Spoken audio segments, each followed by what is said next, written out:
अस्सलाम वालेकुम जी। उम्मीद है जी आप सब खैरियत से होंगे। अच्छा जी, FER1 का मॉक जी, इसको डिस्कस कर लेते हैं। अच्छा, मेरी तो वैसे ये कोशिश थी कि मॉक की डिस्कशन ऐसी होनी चाहिए कि सारा कुछ रिवाइज़ भी हो जाए आप लोगों का, और जो है जी सारी चीज़ें, सारे क्वेश्चंस को एक-एक करके हम डिस्कस करें, ज़रा टाइम लगाएँ। लेकिन मसला ये होता है कि आप लोगों के अब 3-3 4-4 पेपर्स हैं, तो वो प्रेशर भी है, वो पाइल अप हो रहा है, तो मसला नहीं है। हम अब ये करेंगे कि इसे ना समराइज़ फॉर्म में इंशाल्लाह डिस्कस कर लेते हैं जी, कि विदिन और 50-60 मिनट्स में इंशाल्लाह सारी डिस्कशन हमारी वाइंड अप हो जाए। तो जो-जो मसले हैं, वो तो ख़ैर पता ही होता है, इस पॉइंट पे बच्चों को मसला आएगा, इस पॉइंट पे बच्चों को मसला आएगा, वो इंशाल्लाह डिस्कस कर लेंगे।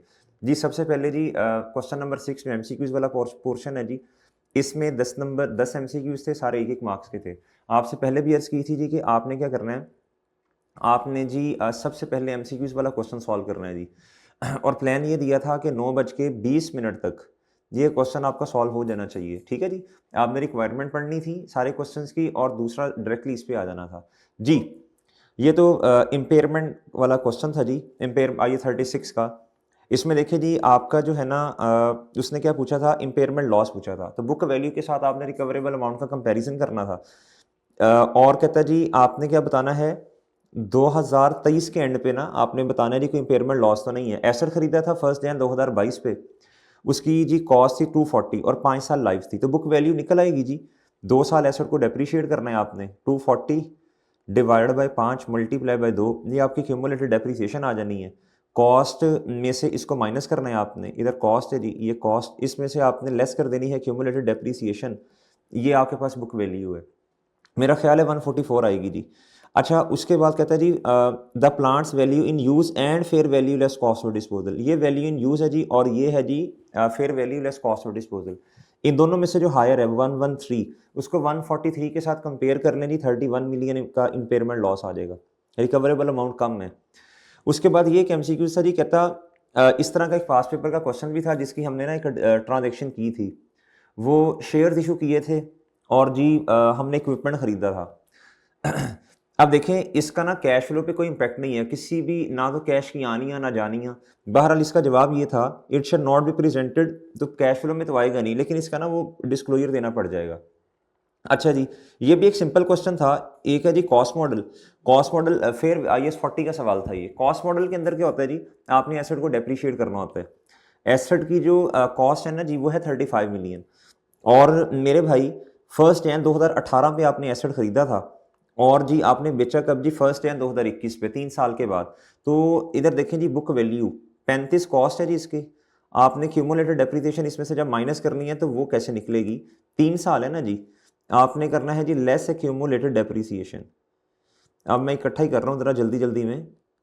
एक्यूमुलेटेड डेप्रिसिएशन ये है जी 35, रेजिडुअल वैल्यू मुझे नज़र नहीं आ रही कहीं भी, तो -0 डिवाइडेड बाय लाइफ इसकी 30 साल है, तो 3 साल अभी गुजरे हैं जी। मेरा ख्याल है जी कि ये 30 ये 3.5 आएगी जी, और ये है जी 31.5 जी, ये बुक वैल्यू है जी। अच्छा, और एसेट जो बेचा है ना वो 40 का बेचा है, तो ये जो गैप आ रहा है ना जी 8.5, ये गेन है। इधर जी फेयर वैल्यू, अब इन्वेस्टमेंट प्रॉपर्टी में फेयर वैल्यू मॉडल है।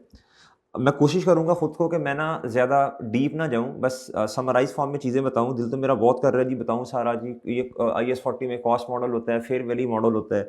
बहरहाल फेयर वैल्यू उस तारीख पे 42 मिलियन है, और जी लेकिन बिका कितने का, 40 का। अब IAS 40 फेयर वैल्यू मॉडल के मुताबिक जब दोनों का कंपैरिजन करेंगे तो लॉस आएगा, तो चार्ली इसका जवाब है। ये जी कहता है जी, how much profit should be recorded under real physical capital maintenance concept. जब फिजिकल कैपिटल मेंटेनेंस ही आ गया तो रियल वाले लफ्ज से कंफ्यूज नहीं होना। फाइनेंशियल कैपिटल मेंटेनेंस में दो चीजें हैं, एक है रियल, एक है जी मनी। ये वो बातें नहीं है। इसमें क्या होता है जी, आपको अर्ज की थी जी कि आपने सबसे पहले इक्विटी ओपनिंग कैपिटल लेना है। ओपनिंग एसेट्स इतने हैं, लाइबिलिटीज इतनी है, एसेट्स में से लाइबिलिटीज माइनस कर दें जी, ये आएगा जी 1150000। ठीक है जी। अब क्या होगा जी, ये प्रॉफिट है। अब इसके अंदर ना स्पेसिफिक रेट होता है, ये स्पेसिफिक रेट है जी, ये वाला। आपने क्या करना है जी, मल्टीप्लाई करना है जी 17%, इस तरह करके ये जो जवाब आएगा वो प्रॉफिट में से आपने ये माइनस कर देना है, ये वाला। ये खैर वो सोल्यूशन के अंदर ना अगर आप देखेंगे तो ये सॉल्व भी होगा, ये वाला क्वेश्चन। अगर आप इधर आए तो ये आपको ये सोल्यूशन में सॉल्व भी किया हुआ ये जी, ये वाला क्वेश्चन जी, ये सॉल्व भी हुआ ये इस तरह। 1150 मल्टीप्लाई बाय 17, ये आपने प्रॉफिट में से माइनस करना है। ये हमने क्वेश्चन प्रैक्टिस भी किए थे। अच्छा जी, कहता है if the existing current ratio is less than 1, कहता जी लेस देन 1 है जी एग्जिस्टिंग करंट रेशो। इसका मतलब फिर क्या हुआ जी, इसका मतलब है जी मैं इस तरह कर लेता हूँ 0.8 और 1 इस तरह कर लेता हूँ, यानी ये बनेगा एसेट्स 80 हैं और लाइबिलिटीज इतनी है 100 है जी। अच्छा जी, कहता what would be the impact of credit purchase of inventory on the current ratio. एक बात हमेशा याद रखिएगा, जिधर उसने लफ्ज इस्तेमाल कर दिया ना इन्वेंट्री, आपने समझना जी ये परपेचुअल सिस्टम है हमेशा। परचेज का लफ्ज credit purchase of inventory, inventory आ गया ना, परपेचुअल समझना। और जब भी एमसीक्यूज में रेशियोज में जब भी ये सवाल आएगा तो आपने इसे परपेचुअल की तरह ही ट्रीट करना है। अच्छा जी, अब देख लेते हैं जी हमने सोल्यूशन में इसको क्या किया है, इसी तरह ही किया होगा जी। ये लिखा भी हुआ, नोट भी मैंने लिखा है जी, ठीक है। अच्छा जी, अब बच्चों आप इधर आए, कहता what would be the impact of credit purchase of inventory. इसकी एंट्री करके देख लीजिएगा आप, इन्वेंट्री डेबिट हो जाएगी जी 10 रुपये से मिसाल के तौर पे, और क्रेडिटर आपकी लाइबिलिटी 10 से ये क्रेडिट हो जाएगी, ठीक है जी।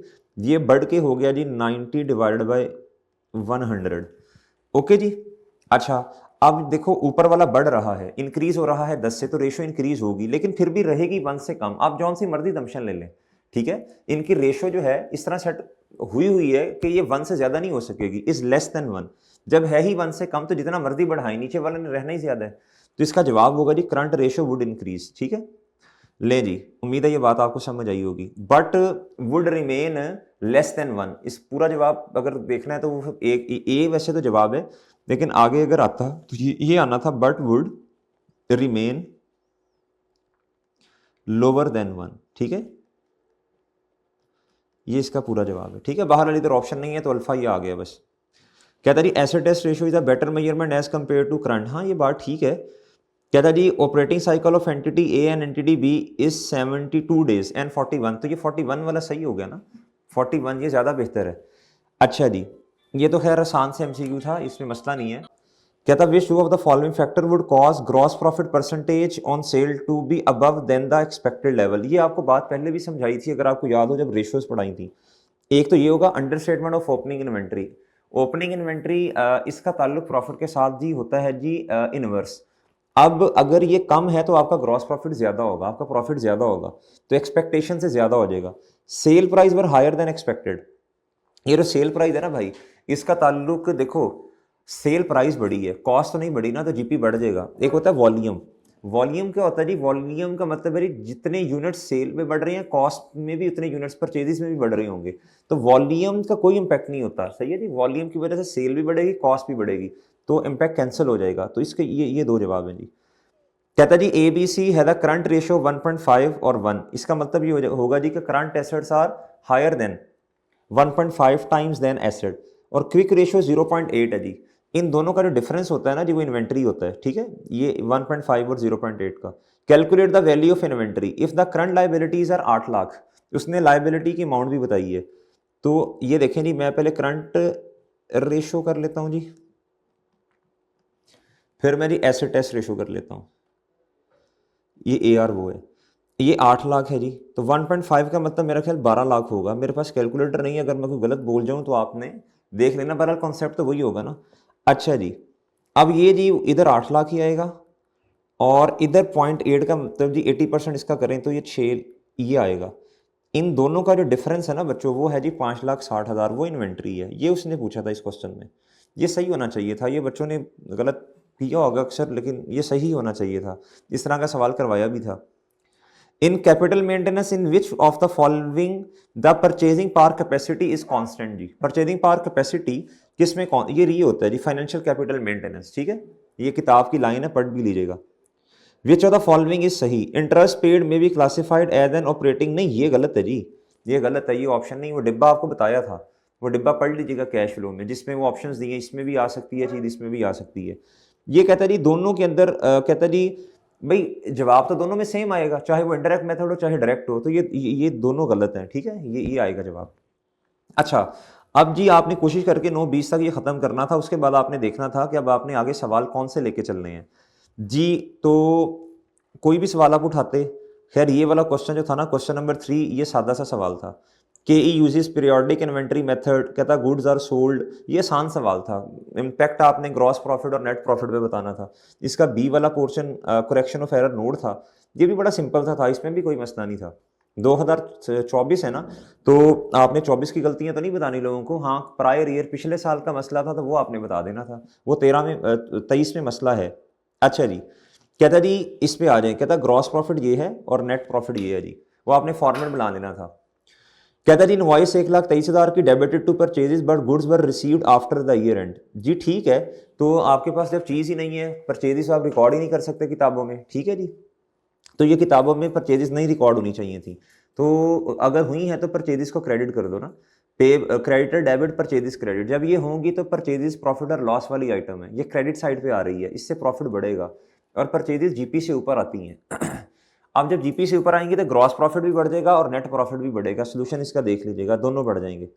कहता कैरिज इनवर्ड अमाउंटिंग टू इतना, इनवर्ड ये ग्रॉस प्रॉफिट से ऊपर कॉस्ट ऑफ सेल में आता है, इंक्लूड कर दिया आपने कैरिज आउटवर्ड में। अब कैरिज आउटवर्ड को क्रेडिट कर दो, कैरिज इनवर्ड को डेबिट करो। कैरिज इनवर्ड जो है ये दोनों एक्सपेंस हैं, कैरिज इनवर्ड जी प्रॉफिट और लॉस वाली आइटम है और ये जीपी से ऊपर आती है, तो दोनों क्या हो जाएंगे बच्चों काम जी। हाँ जी, तो कैरिज इनवर्ड ये क्या हो जाएंगे जी, इससे आपका दोनों प्रॉफिट जो है ना वो कम हो जाएंगे, ठीक है। और ये कैरिज आउटवर्ड, ये जीपी से नीचे वाली चीज और ये क्रेडिट साइड पे आ रही है, तो इससे नेट प्रॉफिट बढ़ेगा। सोल्यूशन देख लीजिएगा। कहता good having sale value 4500 use for office repair. कहता no entry made in the books. अब देखें जी, ये तो अपने ही किसी बिजनेस के अंदर ना अपने ही किसी रिपेयर मेंटेनेंस के लिए इस्तेमाल कर ली अपने ही डिपार्टमेंट में। तो इधर देखें एंट्री क्या होगी, रिपेयर एक्सपेंस डेबिट होगा, परचेजेस क्रेडिट होंगी। अब रिपेयर एक्सपेंस जो है ये मेरे भाई ये क्या होता है जी, ये ग्रॉस प्रॉफिट से नीचे वाली चीज़ है, डेबिट साइड पे आ रही है, प्रॉफिट और लॉस वाली आइटम है। इससे क्या होगा, आपका जो प्रॉफिट है वो कम होगा, सिर्फ कौन सा, नेट प्रॉफिट। और परचेजेस क्रेडिट हो रही हैं। अब जब परचेजेस क्रेडिट होंगी मेरे भाई, तो बड़ी सिंपल सी बात है, आपका प्रॉफिट बढ़ जाएगा, ठीक है।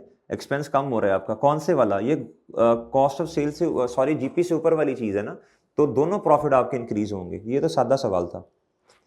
Impact of error has been correctly incorporated in the financial statement. आपने सिर्फ क्या बनाना है, करेक्शन ऑफ एरर का नोट बनाना है जी। याद रखिए, करेक्शन ऑफ एरर का नोट हमने अपने साल का नहीं बनाना होता, हमने पिछले साल का, पिछले साल में मसला है तो वो बनाना है, वो बातें बतानी है पिछले साल में अगर कोई मसला हो, पिछले सालों में सॉरी। अच्छा जी, जी कहता जी Mango Limited is in the process of finalisation of its financial statement. ठीक है, कहता जी एरर हमने डिडक्ट किया इन द फाइनेंशियल स्टेटमेंट 2024 की जब बना रहे थे। क्या एरर है जी, एरर क्या है, accounting depreciation for the year ended, कहता है on assembly was mistakenly taken, किस साल, पिछले साल की 2023 की। इतना ले लिया जी हमने 21.8, हालांकि आनी कितनी थी 12.8, तो ये एरर है ना। अब आपने करेक्शन ऑफ एरर का जब नोट बनाना था, आपने लिखना क्या था बच्चों, आपने टू द पॉइंट बात करनी थी, सीधी सीधी आपने एरर बताना था कि एरर है क्या। इसका मेरा ख्याल 0.5 या 1 नंबर आपको मिल जाना है। अच्छा जी, ये देखें एरर डिडक्ट हुआ जी, कहता depreciation assembly plant taken mistakenly इतना, ये आपने एज इट इज क्वेश्चन से कॉपी पेस्ट करना था। उसके बाद आपने कहना था जी इसका जो इंपैक्ट आएगा ना जी वो ये आएगा, पहले प्रॉफिट और लॉस में बताना था, फिर फाइनेंशियल पोजीशन पे बता देना था। अब जी डेप्रिसिएशन एक्सपेंस कम होगा, डिक्रीज होगा जी, इससे प्रॉफिट इंक्रीज होगा। आपका सिंपल सी बात है, जब प्रॉफिट का ताल्लुक रिटेन अर्निंग के साथ डायरेक्ट होता है ना जी, तो ये भी इंक्रीज। और सिंपल सी बात है, जब आपका डेप्रिसिएशन एक्सपेंस कम होगा तो रिवर्सल होगी ना, आपने क्यूमुलेटेड डेप्रिसिएशन को डेबिट करना है और डेप्रिसिएशन एक्सपेंस को क्रेडिट करना है। अब आपने एक्सपेंस कम कर दिया, प्रॉफिट बढ़ गया, उधर से क्यूमुलेटेड डेप्रिसिएशन रिवर्स हो रही है, कम हो रही है, कॉन्ट्रा एसेट अकाउंट कम हो रहा है। सही है जी, डेप्रिसिएशन क्यूमुलेटेड डेप्रिसिएशन कम हो रही है, उसकी वजह से क्या होना है जी, आपके एसेट बढ़ जाना है। ठीक है जी, पहले मिसाल के तौर पे एसेट 100 रुपए का है, आपने 5 रुपए माइनस करने थे, आपने कर दिए जी 10 रुपए, तो इस टाइम आपका एसेट 90 पे पड़ा है, हालांकि होना इतने पे चाहिए। जब रिवर्स करेंगे तो 5 से एसेट बढ़ जाएगा ना, तो सिंपल था ये क्वेश्चन। अच्छा जी, अब आप इधर आए जी। अब आप कौन सा क्वेश्चन कर लें, ये क्वेश्चन नंबर 5 बिल्कुल सीधा साधा सा क्वेश्चन था, ये कैश फ्लो का है। कहता you are financial controller of Banana Enterprises. ये वही बच्चा लिख सकेगा जिसको थोड़ी बहुत हावना हुआ है। During a review of the statement of cash flow, इस तरह का मिलता जुलता सवाल एक दफा पास पेपर में आया हुआ है। कहता जी prepared by your team, you notice a few queries raise by one of the junior accountant, उसका नाम नालायक है जी।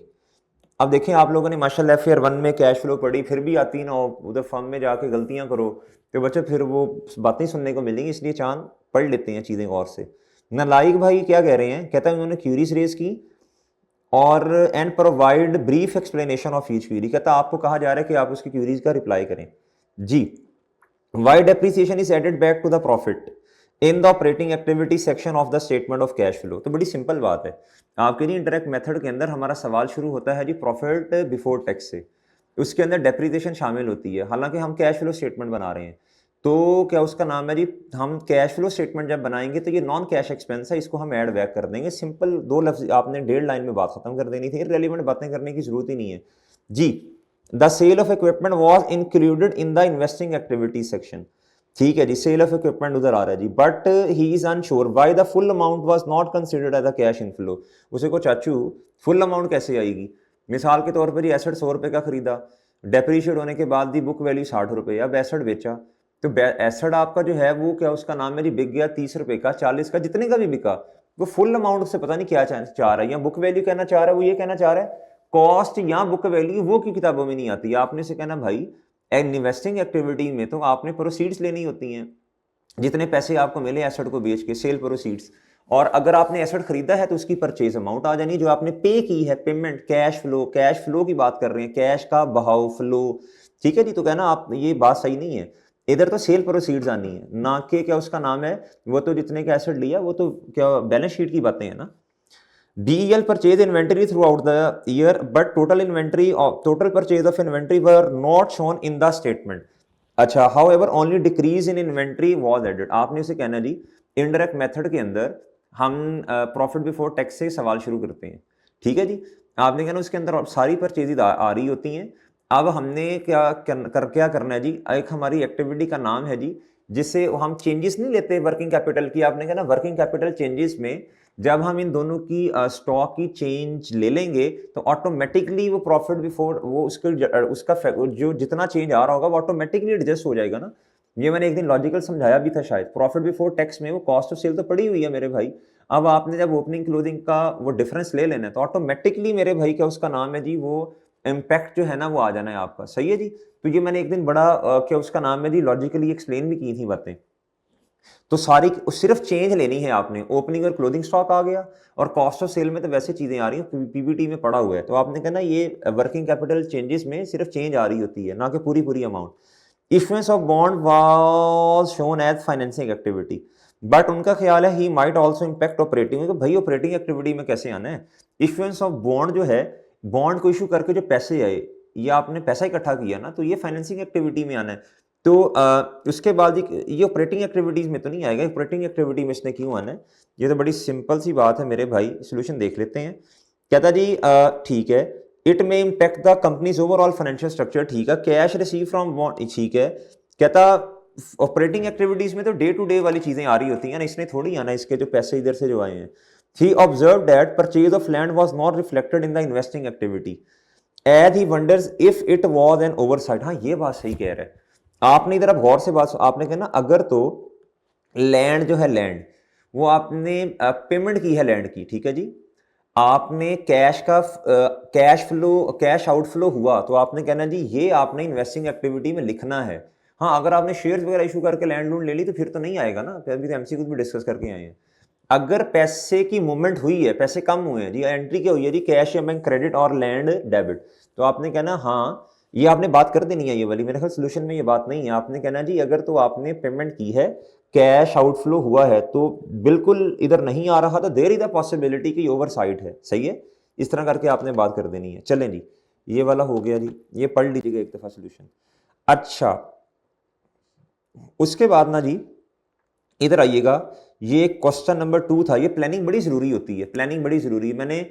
हमने ये आपस में मशवरा किया था, हमने कहा था बच्चों ने आज जब आप लोगों ने पूछा था कि सर कौन सा क्वेश्चन पहले करें कौन सा बाद में, तो ये तो कि पेट फॉर्मेट नहीं होता। हाँ एमसीक्यूज का पेट फॉर्मेट है, उसमें आपको टेक्निक ये बताई थी, पहले घंटे में आपने कोशिश करके एक एमसीक्यूज और 3 छोटे क्वेश्चन, ठीक है, 9:20 तक आपने एमसीक्यूज कर लेने हैं। ये नहीं कि आप बह जाएं ख्यालात में और 9:40 हो गए अभी एमसीक्यूज ही करते जा रहे हैं। अच्छा उसके बाद ना आपने कोशिश करके अगले 1 घंटे के अंदर अंदर, यानी planning is more important than performance, हमेशा याद रखिएगा। 10:15 तक आपने अपना 3 छोटे सवाल यानी कि 25, 26, 27 नंबर के, ये आपने सॉल्व करने की कोशिश करनी है, हिम्मत करनी है। ये नहीं कि 10-10 नंबर वाले 3 सवाल करें, नहीं हिम्मत करें। तो तकरीबन आपके ना कोई 24, 25, 26, 27 नंबर के छोटे जो 3 सवाल हैं, जो पेपर में होते हैं, 8-8 नंबर वाले 3 हो गए, 7 नंबर वाला 1, 10 नंबर वाला 1, 8 नंबर वाला, समझदार है माशाल्लाह। अच्छा, थोड़ा बहुत वेरिएशन आ रहे तो परेशान नहीं होना, अभी टाइम पड़ा हुआ है।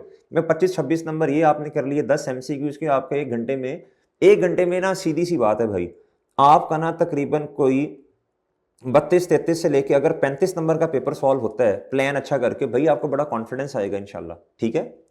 अच्छा, ये एक सादा सवाल था 3 नंबर का। कहता जी कंप्यूट ऑपरेटिंग साइकिल, ठीक है। जी कहता जी the following information pertains to Chintu Mintu, ये सेल्स हैं जी, ठीक है। कहता 30% इसमें से कैश सेल है, ओके जी। एवरी ये इस्तेमाल होती है जी जब आपको ना डेटर्स के नंबर ऑफ डेज निकालने हैं, उसमें क्रेडिट सेल्स आनी है, लेकिन मेरा ख्याल है डेटर के नंबर ऑफ डेज थे और तरह से आ जाने हैं। ये एवरेज करंट एसेट है, ये क्विक एसेट है। अच्छा जी, ये इन्वेंट्री के लिए इस्तेमाल होता है वैसे। रिसीवेबल टर्नओवर 6 टाइम, इसका मतलब ये होता है जी कि एक साल के अंदर डेटर्स ने 6 दफा पैसे दिए। तो कहता जी पेएबल टर्नओवर, एक साल के अंदर हमने सप्लायर को, वेंडर को 8 दफा पैसे दिए। इसका ये मतलब हुआ, तो नंबर ऑफ डेज निकालने हैं ना, उसने कहा जी 660 को बेस बनाना है। इसका मतलब है जी 6 दफा पैसे दिए। तो भाई इधर देखो, इसका मतलब फिर सादा यही हुआ ना, 660 डिवाइड बाई 6 कर दें। वैसे और भी तरीके इसको सॉल्व करने के, मुख्तसर तरीन तरीका ये है 360 डिवाइड बाई 6, यानी वो 2 महीनों के बाद पैसे दे रहे हैं, तो कितने दिनों बाद पैसे दे रहे हैं, 360 डिवाइड बाई 6 कर दें, मेरा ख्याल 60 दिन आ जाएंगे। हम कितने दिनों बाद पैसे दे रहे हैं जी क्रेडिटर्स को, 360 डिवाइड बाई 8 कर दें, 8 टाइम्स पैसे दिए, 8 दफा पैसे दिए, तो कितने इंटरवल के बाद दिए, तो ये जवाब आ जाएगा आपके पास। उसके बाद रह गया जी इन्वेंट्री का दिन निकालने हैं। सबसे पहले तो मेरे मासूम दोस्त, इन दोनों का डिफरेंस ले लो ना आप जी, इधर आए जी, इस क्वेश्चन पे इन दोनों का डिफरेंस ले, मेरे ख्याल 23 रुपए आएगा जी। क्वेश्चन नंबर है जी ये रहा, इन दोनों का डिफरेंस ले, मेरे ख्याल 23 आएगा ये, ठीक है। उसके बाद ना डिवाइड आपने कॉस्ट ऑफ सेल से करना है, लेकिन आपके पास तो सेल्स हैं और उन्होंने लिखा हुआ जी 25% मार्कअप, 25% मार्कअप का लफ्ज लिखा है ये, तो ये इक्वेशन बनेगी ना ये वाली, मार्कअप का मतलब जी ये, ठीक है। ये 100 कॉस्ट होगी, ये समझाया हुआ है आपको, ये 125 होगा, तो कन्वर्ट कर लेना, 170 डिवाइडेड बाई 125 मल्टीप्लाई बाई 100 करें, कॉस्ट ऑफ सेल आ जाएगी आपके पास, मल्टीप्लाई बाई 60 करें, ये आपके पास 61 आ जाएगा। इन ये दोनों ऐड होंगे रिसीवेबल और इन्वेंट्री, और ये लेस हो जाएगा जी 45, ये तो ये 76 आ गई। ये तो सादा सवाल था। आगे जी बोर्रोइंग कॉस्ट का क्वेश्चन है। अच्छा जी, आई एस जी 23 का सवाल है जी, ये कहता prepare relevant extracts from JL statement profit और लॉस। अच्छा सॉरी, इधर आना है जी एल अखीर लिमिटेड। कहता जी and OCI other comprehensive income for the year ended, ठीक है 31 दिसंबर 24, एंड कहता स्टेटमेंट ऑफ फाइनेंशियल पोजीशन, जी ठीक हो गया जी। कहता शो कंपैरेटिव फिगर, और मजे की बात ये है कंपैरेटिव में सारा कुछ आना है, इस साल तो आना ही कुछ नहीं है, इस साल तो मेरा ख्याल सिर्फ डेप्रीसिएशन और नॉन करंट एसेट नहीं आना है। अच्छा, टाइमलाइन बना लेते हैं जी, टाइमलाइन बड़ी जरूरी है। अभी आते हैं जी इधर, कंपैरेटिव का मतलब क्या होगा जी 31 दिसंबर 2023 जी और 1 जैन 2023 जी, ठीक है जी। अच्छा, और हमारे वाले साल का मतलब ये है जी जी 31 दिसंबर 2024, ठीक है। कहता जी अखीर ऑन 1 मार्च 2023 कंस्ट्रक्शन शुरू कर दी जी इन्होंने, बिल्डिंग अवेलेबल फॉर यूज है जी, पिछले साल में ही अवेलेबल फॉर यूज है। अच्छा, पेपर के अंदर ना ये फर्स्ट वाला ये बात मिसिंग थी, ठीक है जी, ये बात मिसिंग थी, तो जो कुछ बच्चों ने इसे 31 भी एज्यूम कर लिया होगा, तो कोई मसला नहीं है। अक्टूबर का लफ्ज लिखा था, वो मिसिंग था जी 1 अक्टूबर, तो कोई इशू नहीं है। किसी ने 31 अक्टूबर कर लिया होगा, किसी ने फर्स्ट कर लिया होगा, तो दोनों का सोल्यूशन सही कर देंगे जी। अच्छा जी, and was immediately put into use, details of construction cost incurred इतना। अच्छा ठीक है, कहता जी पहली पेमेंट 1 फैब पे है जी, 1 फैब पे पहली पेमेंट है। और कहता जी ये कह रहा है जी the payments were finance through the following sources, a short term loan of 200 million obtained on 1 जनवरी। लोन कब लिया जी 1 जनवरी, और आपको समझाया था अगर कुछ ना बताया हो तो और हमारे और साल में लोन आ जाए, यानी पिछले साल में लोन आया, स्पेसिफिक एज्यूम करेंगे। अब इधर देखें जी, काम इधर शुरू हो रहा है 1, पेमेंट इधर है पहली, और लोन इस तारीख को आया, तो इनमें से लेटर क्या है जी 1 मार्च, ठीक है। इसका मतलब है जी कैपिटलाइज होना इधर से शुरू होना है जी, और अगर 1 अक्टूबर लेना है जी तो इधर तक, इसका मतलब है जी इधर फिर मेरे भाई देख लेते हैं जी सोल्यूशन में 31 वाली जम्पशन ली है या फिर जी मेरे मासूम दोस्तों, डेप्रीशिएट इन्होंने जो किया है इसको डेप इधर से पता चलेगा जी, 31st वाली ली है जी दमशन, मेरा ख्याल है। तो हम भी इसको ना फिर 31st कर लेते हैं, जो भी जिसने दमशन ली होगी बिल्कुल ठीक है वो। अच्छा जी, इसका मतलब है जी ये वाले 2 महीने और इधर से ये 2 महीने ये एक्सपेंस आउट होंगे बच्चों, ये हो जाएंगे एक्सपेंस आउट, ये वाले दो, ये वाले। और ये जो हैं जी ये येलो वाले 8 महीने ये कैपिटलाइज होंगे, क्या होंगे बच्चों, कैपिटलाइज, 8 महीने कैपिटलाइज होंगे। अच्छा जी, अब 200 million multiply by 16% multiply bye 8/12 ये कैपिटलाइज होंगे। और एक्स टैक्स में जो जाना है जी एक्सपेंस आउट होने हैं जी ये वाले 2 और ये वाले 4 महीने जो हैं ये, बल्कि नहीं इसकी ना पेमेंट भी है। अगर मैं नीचे आऊं तो कहता सरप्लस फंड आपने इन्वेस्ट कर दिए, ठीक है। कहता जी ये गवर्नमेंट से आपको रिसीट आई है जी, ग्रांट आई है जी। कहता आपने इसको इस्तेमाल करते 50 मिलियन का लोन वापस कर दिया 30 सितंबर पे। अच्छा, इसका मतलब ये हुआ, थोड़ा टेक्निकल हो गया ना सवाल, अब गौर से देखना पड़ेगा। 31 अक्टूबर तक नहीं जाना, आपने जब 30 सितंबर पे लोन वापस किया ना, तो मेरे भाई इधर 8 महीने बनते हैं जो कैपिटलाइज होने हैं। अब इससे ऑनवर्ड्स जो 3 महीने हैं ये वाले सितंबर से दिसंबर तक लोन 50 मिलियन का वापस हुआ, 150 रह गया ना इधर, इधर बाकी इन महीनों में 200 का है, ठीक है जी।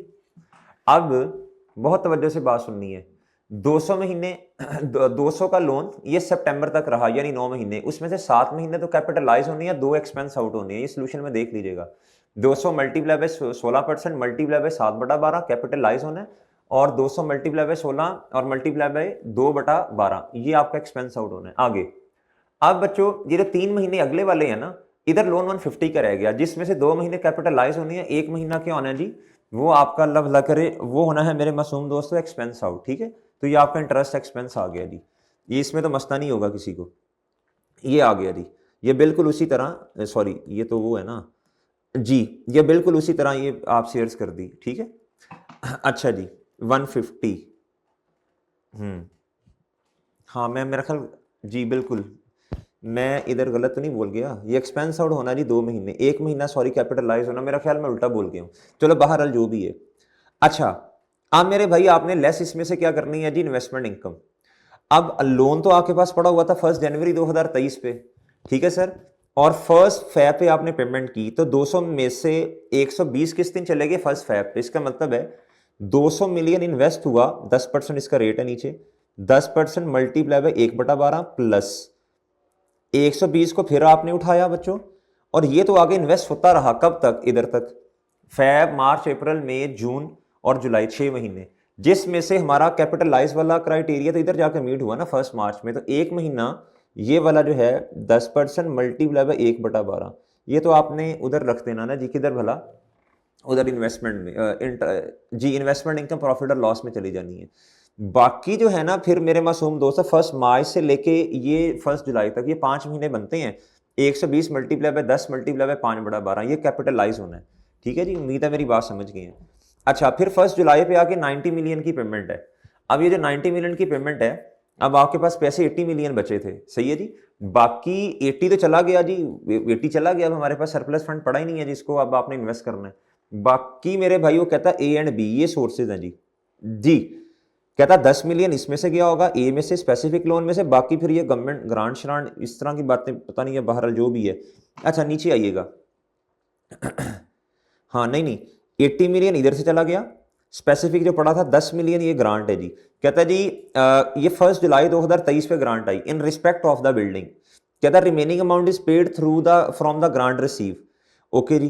कहता जी उसके बाद further loan of 50 million has been return on 30 सितंबर यूजिंग द ग्रांट रिसीव। अब इसको पहले बात को समझते हैं, सबसे पहले तो नीचे भी आके पढ़ लें। कहता जी हमने क्या किया, जो ग्रांट रिसीव हुई हमने एसेट की कॉस्ट में से डिडक्ट करनी है, तो एसेट की कॉस्ट अब कैसे आएगी, इन तीनों को एक तो ऐड करना है जी, फिर प्लस इसमें बोरोइंग कॉस्ट करनी है आपने जो आती है जी, फिर आपने जब ये कर दिया तो गवर्नमेंट ग्रांट जो है जी ये वाली ये 90 मिलियन की जो आई ये आपने कर दिया ना, माइनस करनी पड़ेगी आपको, ठीक है। उम्मीद है मेरी बात समझ गए आप।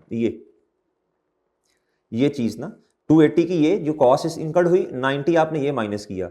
अब बच्चों इधर आए जरा, ये इन्वेस्टमेंट वाली बात आप शेयर्स कर दी, बोरोइंग कॉस्ट जो कैपिटलाइज ये वाली, ठीक है जी। अब इंटरेस्ट एक्सपेंस जी ये तो हमने निकाल लिया ना, इसमें तो मसला नहीं होना आपको, ये 80 मिलियन मल्टीप्लाई बाय 10%, ये हमने क्या किया, मार्च अप्रैल मई जून, ये 4 महीने बनते हैं, 5 नहीं सॉरी 4 बनेंगे ये इधर आ गया जी। अब ये जो आपने ये हड़प्पा लिमिटेड वाला सवाल देखिएगा जरा, उसमें भी एडजस्टमेंट थी, उधर खैर जनरल लोन था, इधर स्पेसिफिक है। आपने जो गवर्नमेंट ग्रांट में हमने नोट भी लिखा था, गवर्नमेंट ग्रांट में से जो पैसे वापस किए ना मेरे भाई 50 मिलियन, कहता वो अगर आप ना वापस करते तो इंटरेस्ट कॉस्ट आनी थी ना, आपने वो जो 30 सितंबर को 50 मिलियन वापस किया, अब इंटरेस्ट कॉस्ट कम होगी आपकी। ये 50 million multiply by 16 multiply bye 1/12, इससे आपका इंटरेस्ट सेव हुआ ना, तो ये भी बिल्कुल इन्वेस्टमेंट इनकम की तरह इंटरेस्ट सेविंग के नाम से ही आ जाएगा। हड़प्पा लिमिटेड में भी ये काम किया था, बहुत सारे बच्चों ने ये खैर नहीं किया होगा, चलें कोई नहीं, 0.25 या 0.5 मार्क्स कट जाएंगे, तो ये आपकी बोरोइंग कॉस्ट है, ये ऐड होनी है इधर आके। और मेरे भाई ये depreciation expense available for use 31 अक्टूबर को है, तो 2 महीने की आनी है जी, ये डेप्रीसिएशन एक्सपेंस प्रॉफिट और लॉस में आ जाना है, ठीक है जी। और ये अगले साल की डेप्रीसिएशन है, उधर आ जानी है। नॉन करंट एसेट में जी पिछले साल की बुक वैल्यू ये है, इस साल की 186.55 है, ठीक है जी, उम्मीद है बात समझ गए हैं। अच्छा, फिर और मजे की बात, अब ना 31 दिसंबर 2023 पर देखो ये पेमेंट्स की डेट है, ये पेमेंट अभी आपने नहीं की, हालांकि बिल्डिंग बन चुकी है, तो ये आपका पेएबल है। उसके बाद जी 200 मिलियन का लोन था, ये तो पेएबल टू कॉन्ट्रैक्टर है ना, 200 मिलियन का लोन था जिसमें से 150 30 सितंबर को दे दिया, तो मेरे मासूम दोस्तों अगले साल सॉरी 150 तो अभी भी पेएबल है, तो वो आपकी करंट लायबिलिटी में आएगा, शॉर्ट टर्म लोन है ना, तो अगले साल में पे हो गया होगा, उन्होंने लिखा कुछ नहीं है, बाहर अजम्पशन यही होती है ना कि अगले साल पे हो गया होगा जी। और ये भी 1 जनवरी को ही पे होगी, शॉर्ट टर्म लोन है ना ये वाला, तो ये आप अजम्पशन होती है, नहीं भी बताया तो अगले साल पे होना है, तो अगले साल के एक टैक्स में तो नहीं आएगा खैर इधर, लेकिन ये देखें ये बुक वैल्यू आ गई, ये लोन आ गया बच्चों, ये पेएबल टू कॉन्ट्रैक्टर, और ये इंटरेस्ट पेएबल बच्चों, ये वाला ठीक है, ये तो 9 महीने इतना था, और 150 जब हम 50 माइनस किए 150 मल्टीप्लाई बाय 16 मल्टीप्लाई बाय 3/12, ये आ जाएगा 30 मिलियन। अच्छा, अब मेरे भाई इधर आइएगा, ये तो खैर आपको बातें पता है, इन्वेस्टमेंट इनकम ये आ जाएगी, वर्किंग देख लीजिएगा, ये आ जाएगा जी, ये नहीं आना जी इधर जी, ये डेप्रीसिएशन आ गई बच्चों, ये इंटरेस्ट एक्सपेंस आ गया, ठीक है, ये आप कैलकुलेट कर लीजिएगा, ये आसान ही है। उसके बाद बच्चों ये अगले साल की डेप्रीसिएशन है, तो ये क्वेश्चन जो था थोड़ा सा शायद टेक्निकल लगा हो आपको, लेकिन बड़ा अच्छा क्वेश्चन है, ये 23 वैसे इंपॉर्टेंट है इस दफा के लिए।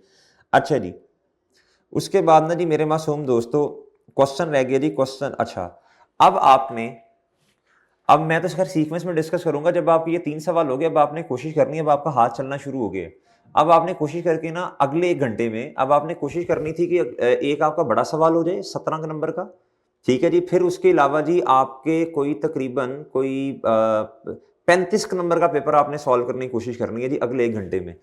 34-35 का पहले हो गया होगा, 33-34 कब हो जाएगा, मतलब करते करते आपने कोई 70 मार्क्स तक पहुंचने की कोशिश करनी है 2 घंटों में, या चलो अगर बहुत भी मसला बन गया तो यार इतना इससे कम नहीं होना चाहिए, कोई नहीं समझ आ रही फिर आगे चलो, आखिरी घंटे में मैक्सिमम पेपर आपको जो बचा होगा वो 35 से ज्यादा का नहीं होना चाहिए, समझे भाई बात मेरी। अगर अल्लाह ना करे कि मसला बन भी गया, ज्यादा का पड़ा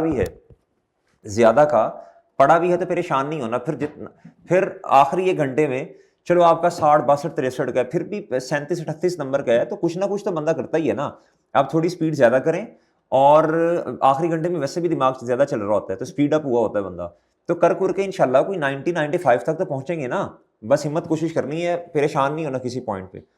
ये एक आसान सा सवाल था जी, कहता पास था जनरल एंट्रीज 30 जून 21 22 23 24 एंड 25 पे, ठीक है जी, ईयर एंड जून है, नॉर्मली आपने मेंटली तैयार होकर जाना है, ये जो आपकी अटेम्प्ट बन रही है ना स्प्रिंग वाली, स्प्रिंग 25, इसमें ज्यादातर जो सवाल आते हैं वो 31 दिसंबर ईयर एंड होता है, ये मैंने एनालाइज करके आपको बात बताई है, 31 दिसंबर होता है, लेकिन अगर जून वाला आ गया साल तो आपने परेशान नहीं हो जाना।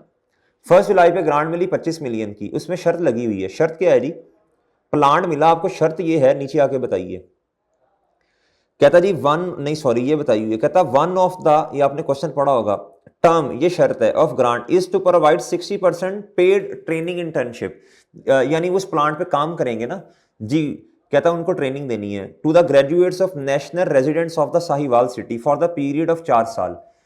अच्छा, कहता है अगर शर्त हारी नहीं, मतलब अगर वायलेट कर दी, कहता आपको 100% रीपेमेंट करनी पड़ेगी, अगर 22 में मसला आया, अगर 23 में वायलेट हुई तो इतना, ये उसने कंडीशंस दी हैं, 24 में इतना और 25 में इतना जी। अच्छा जी,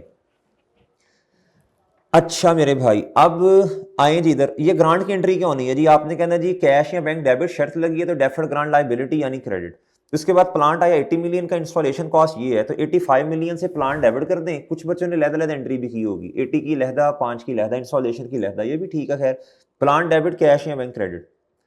कहता जी during its installation there was a short circuit, कहता उसके लिए हमें रिपेयर एक्सपेंस करना पड़ा। ठीक है जी, plant suffered a breakdown rupees इतना on its repair, repair expense debit cash bank credit. Available for use जो है ना प्लांट आपका, वो 30 अक्टूबर पे है, तो इसका मतलब 8 महीने की डेप्रिसिएशन आनी है जी। और उसने नीचे आके बताया भी है, कहता जी grant is kept safely as a deferred income, यानी आपने इनकम अलहदा रिकॉर्ड करनी है और एक्सपेंस अलहदा डेप्रिसिएशन। 8 महीने की डेप्रिसिएशन आनी है जी। 85 डिवाइडेड बाय इधर जो लाइफ है मेरे भाई वो है जी 12 divided by 12 multiply by 8/12। Solution देख लीजिएगा, 8/12 लाजमी करना है। फिर उसके बाद मेरे मासूम दोस्तों जी आगे अब आपने 25 मिलियन जो है ये ग्रांट है जी, डिवाइड बाय 12 मल्टीप्लाई बाय 8/12। ठीक है, ये काम कर लेना है जी। उसके बाद 22 में आपने पूरा साल यानी डेप्रिसिएशन चार्ज करनी है जी, 12 साल लाइफ है, तो 85 डिवाइडेड बाय 12 जी, इधर 8/12 करने की जरूरत नहीं, पूरा साल प्लांट अवेलेबल रहा, कोई कंडीशन वायलेट नहीं हुई। और डेफर्ड ग्रांट को कम करना, इनकम को बढ़ाना पूरे साल की बेसिस पे। 23 में भी यही काम होना है। 24 पे जब आए ना, कहता जी on 23 May 2024 there was a reduction in utilisation of the plant due to obsolescence of the plant which resulted in reduction of sales due to underutilization of plant the company decide to take impairment review on 30 June 2024। Results of the review कहता recoverable amount 12 million है। पहले आप asset को जी क्या करना है, depreciate करें। ठीक है जी, डेफर्ड ग्रांट भी रिकॉर्ड करें और सारा कुछ करें, कोई मसला नहीं है। हाँ, इंपेयरमेंट लॉस आ जाएगा जी। इधर आइए, ये जी आसान सवाल था, इसमें कोई मसला नहीं है जी। इधर जी आए हैं हम, तो ये हमने डेप्रिसिएशन चार्ज की पहले, फिर ये की, फिर ये की जी। अब 3 साल हो चुके हैं ना। अच्छा जी, अब 3 साल हो चुके हैं। अब इधर आए जी, तो ये बुक वैल्यू आ गई बच्चों, रिकवरेबल अमाउंट ये है जी। अब ये सारा इंपेयरमेंट लॉस है 30 जून 2024, इसकी एंट्री कर देनी है, impairment loss debit accumulated impairment loss credit. अच्छा, अब मेरे मासूम दोस्तों आगे क्या हुआ, आगे मेरे भाई ये हुआ कि कहता जी initially 60% of the training hire कर लिया हमने। This condition was breach in 2025 and grant was repaid on 15 July जी। अब बच्चे कंडीशन वायलेट होगी, तो 25 में हुई है, तो मेरा ख्याल 55% वापस करने पड़ेंगे। ठीक है, अच्छा अब आप इस तरह करें मेरे मासूम दोस्तों, अब आप इधर आए, अब आपने क्या करना है जी, आपने आके रीपेमेंट की एंट्री करनी है, रीपेमेंट की एंट्री। अच्छा, अब जब इधर आएंगे बच्चों, देखो आपने डेप्रिशिएट तो सारा का सारा ही करना है। ठीक है, और ये चेंज इन एस्टिमेट है रीपेमेंट की वजह से, तो आपको क्या करना पड़ेगा, आपको ये 12 और चूंकि इंपेयरमेंट लॉस भी आया, तो ये हमें रिमेनिंग लाइफ से डिवाइड करना पड़ेगा। ये आपको याद है, बुक वैल्यू रिवाइज होगी है। रिमेनिंग लाइफ अब कैसे आएगी भाई, आपने सिंपल सी बात है, 2 साल और 8 महीने प्लांट को इस्तेमाल कर लिया, जिस दिन इंपेयरमेंट आती है ना, तो 12 डिवाइड बाय, अब बच्चों 2.67 ईयर्स गुजर चुके हैं, 30 जून 24 की बात कर रहा हूं, उससे ऑनवर्ड्स देखें तो जी 8 महीने पहले साल, फिर 2 साल आगे, तो अब रिमेनिंग लाइफ ये है जी 2.67 माइनस करें, तो ये मेरा ख्याल है जी रिमेनिंग लाइफ इधर आएगी 9.33। ओके जी, ये उससे उन्होंने डिवाइड किया जी।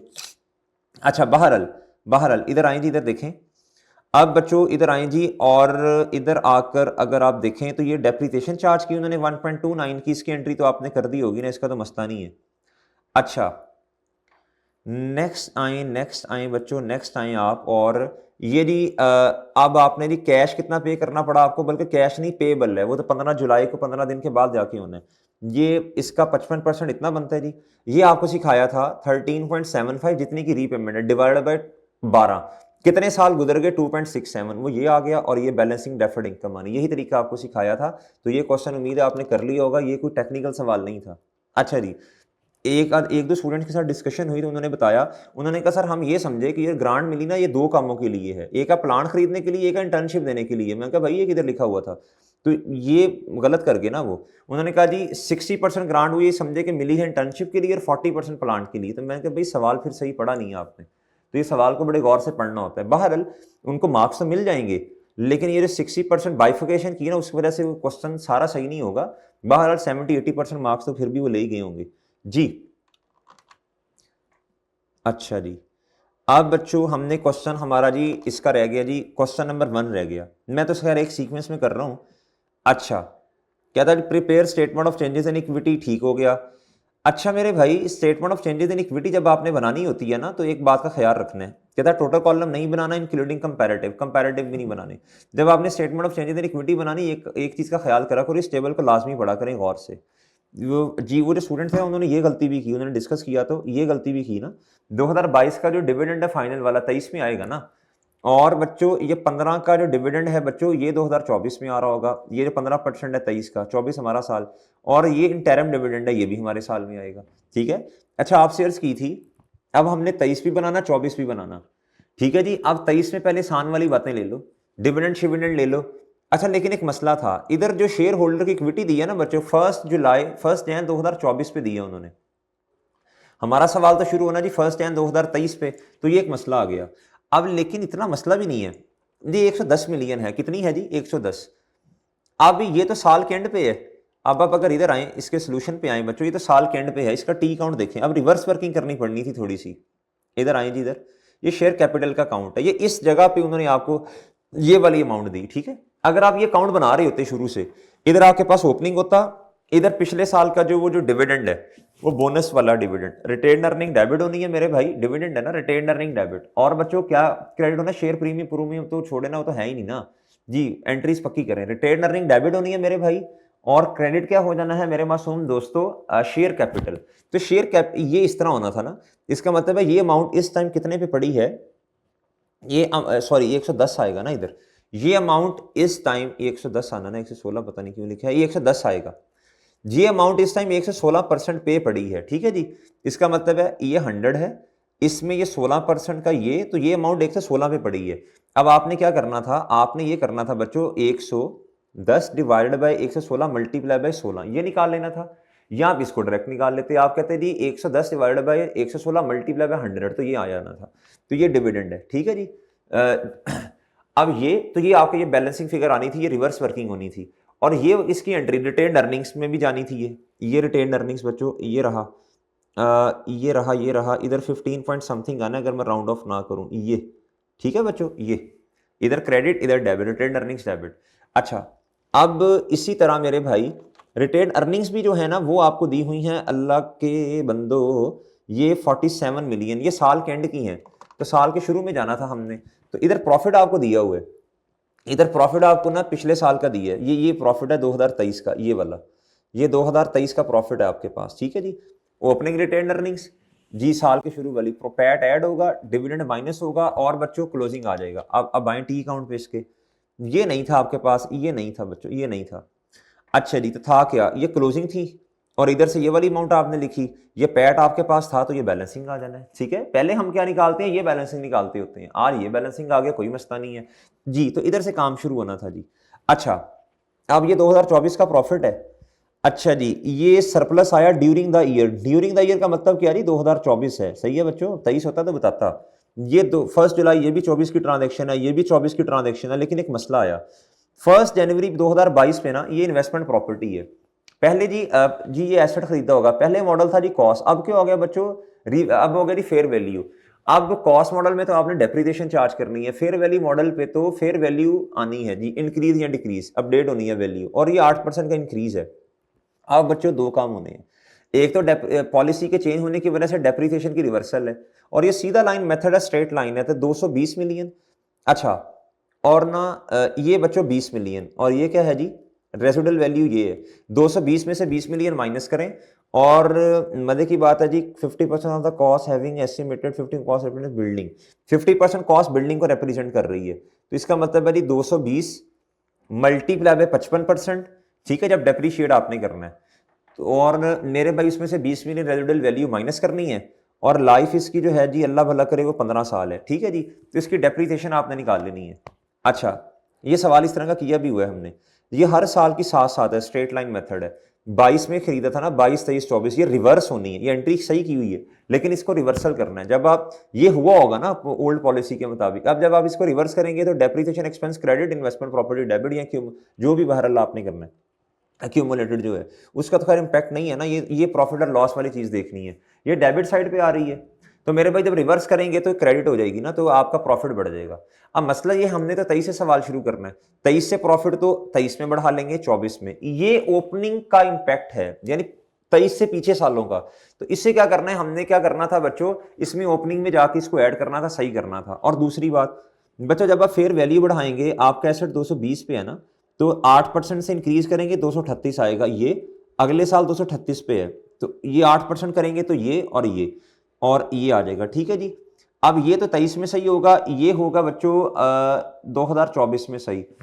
तो इन दोनों को ऐड करें, 28 से आपका प्रॉफिट 24 में बढ़ेगा, 23 में आपका प्रॉफिट बढ़ेगा जी 26 से, और इधर बढ़ेगा जी 25 से। ठीक है बच्चों, लेकिन ये इंपैक्ट आपका ओपनिंग के अंदर आएगा। तो मैंने आपको ये मशवरा दिया था, आप इसको छोड़ें, आप आसान वाले काम पहले करें, डिविडेंड शिविडेंड इस तरह की बातें।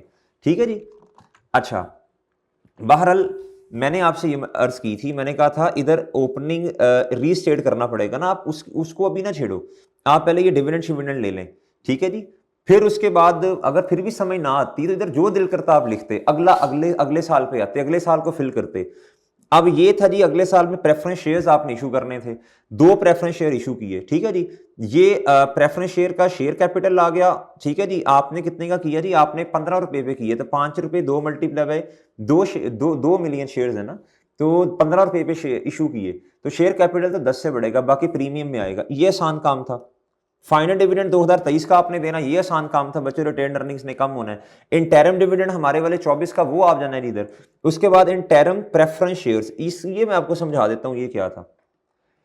कहता जी on 1 July 2024 irredeemable preference shares 10 का जी शेयर है जी, आपने पार वैल्यू पे इशू किया, जो मैं आपको भी समझा के आया हूं। कहता कैरी इंटरम क्यूमुलेटिव, क्यूमुलेटिव का मतलब देना ही देना है आपने डिविडेंड। कहता जी इसकी एंट्री होनी है 12% पर एनम। मेरे भाई ये फिक्स होता है पर एनम, ये फिक्स होता है पर एनम पूरे साल का। लेकिन हमारे पास तो बच्चों ये शेयर्स हमने कब इशू किए, तो हमने तो 6 महीने का रिटर्न देना है, तो आपको 6/12 भी करना पड़ना था। तो बच्चों आपको ज़हन में आ सकता है सर इधर हमने 6/12 इशारा क्यों नहीं किया। भाई ये जो होता है ना, ये वाला, ये इंटरम, ये होता ही क्या है, इतने परसेंट हमने डिविडेंड देना है, इसके साथ टाइम पीरियड का इसके साथ लिंक नहीं होता, ये बात याद रखिएगा। ये वाला ऑर्डिनरी शेयर्स वाला जो डिविडेंड है, ये बस तोहफा, ये आपने दिया जी, इतने परसेंट दे दिया आपको, बस खत्म बात। इधर जो होता है ना, ये वाले इंटरम ये फिक्स होते हैं। सही है बच्चों, सॉरी इररिडीमेबल और रिडीमेबल ये फिक्स होते हैं, इसके साथ टाइम पीरियड का इंपैक्ट आना, लिख लें कहीं ये बात।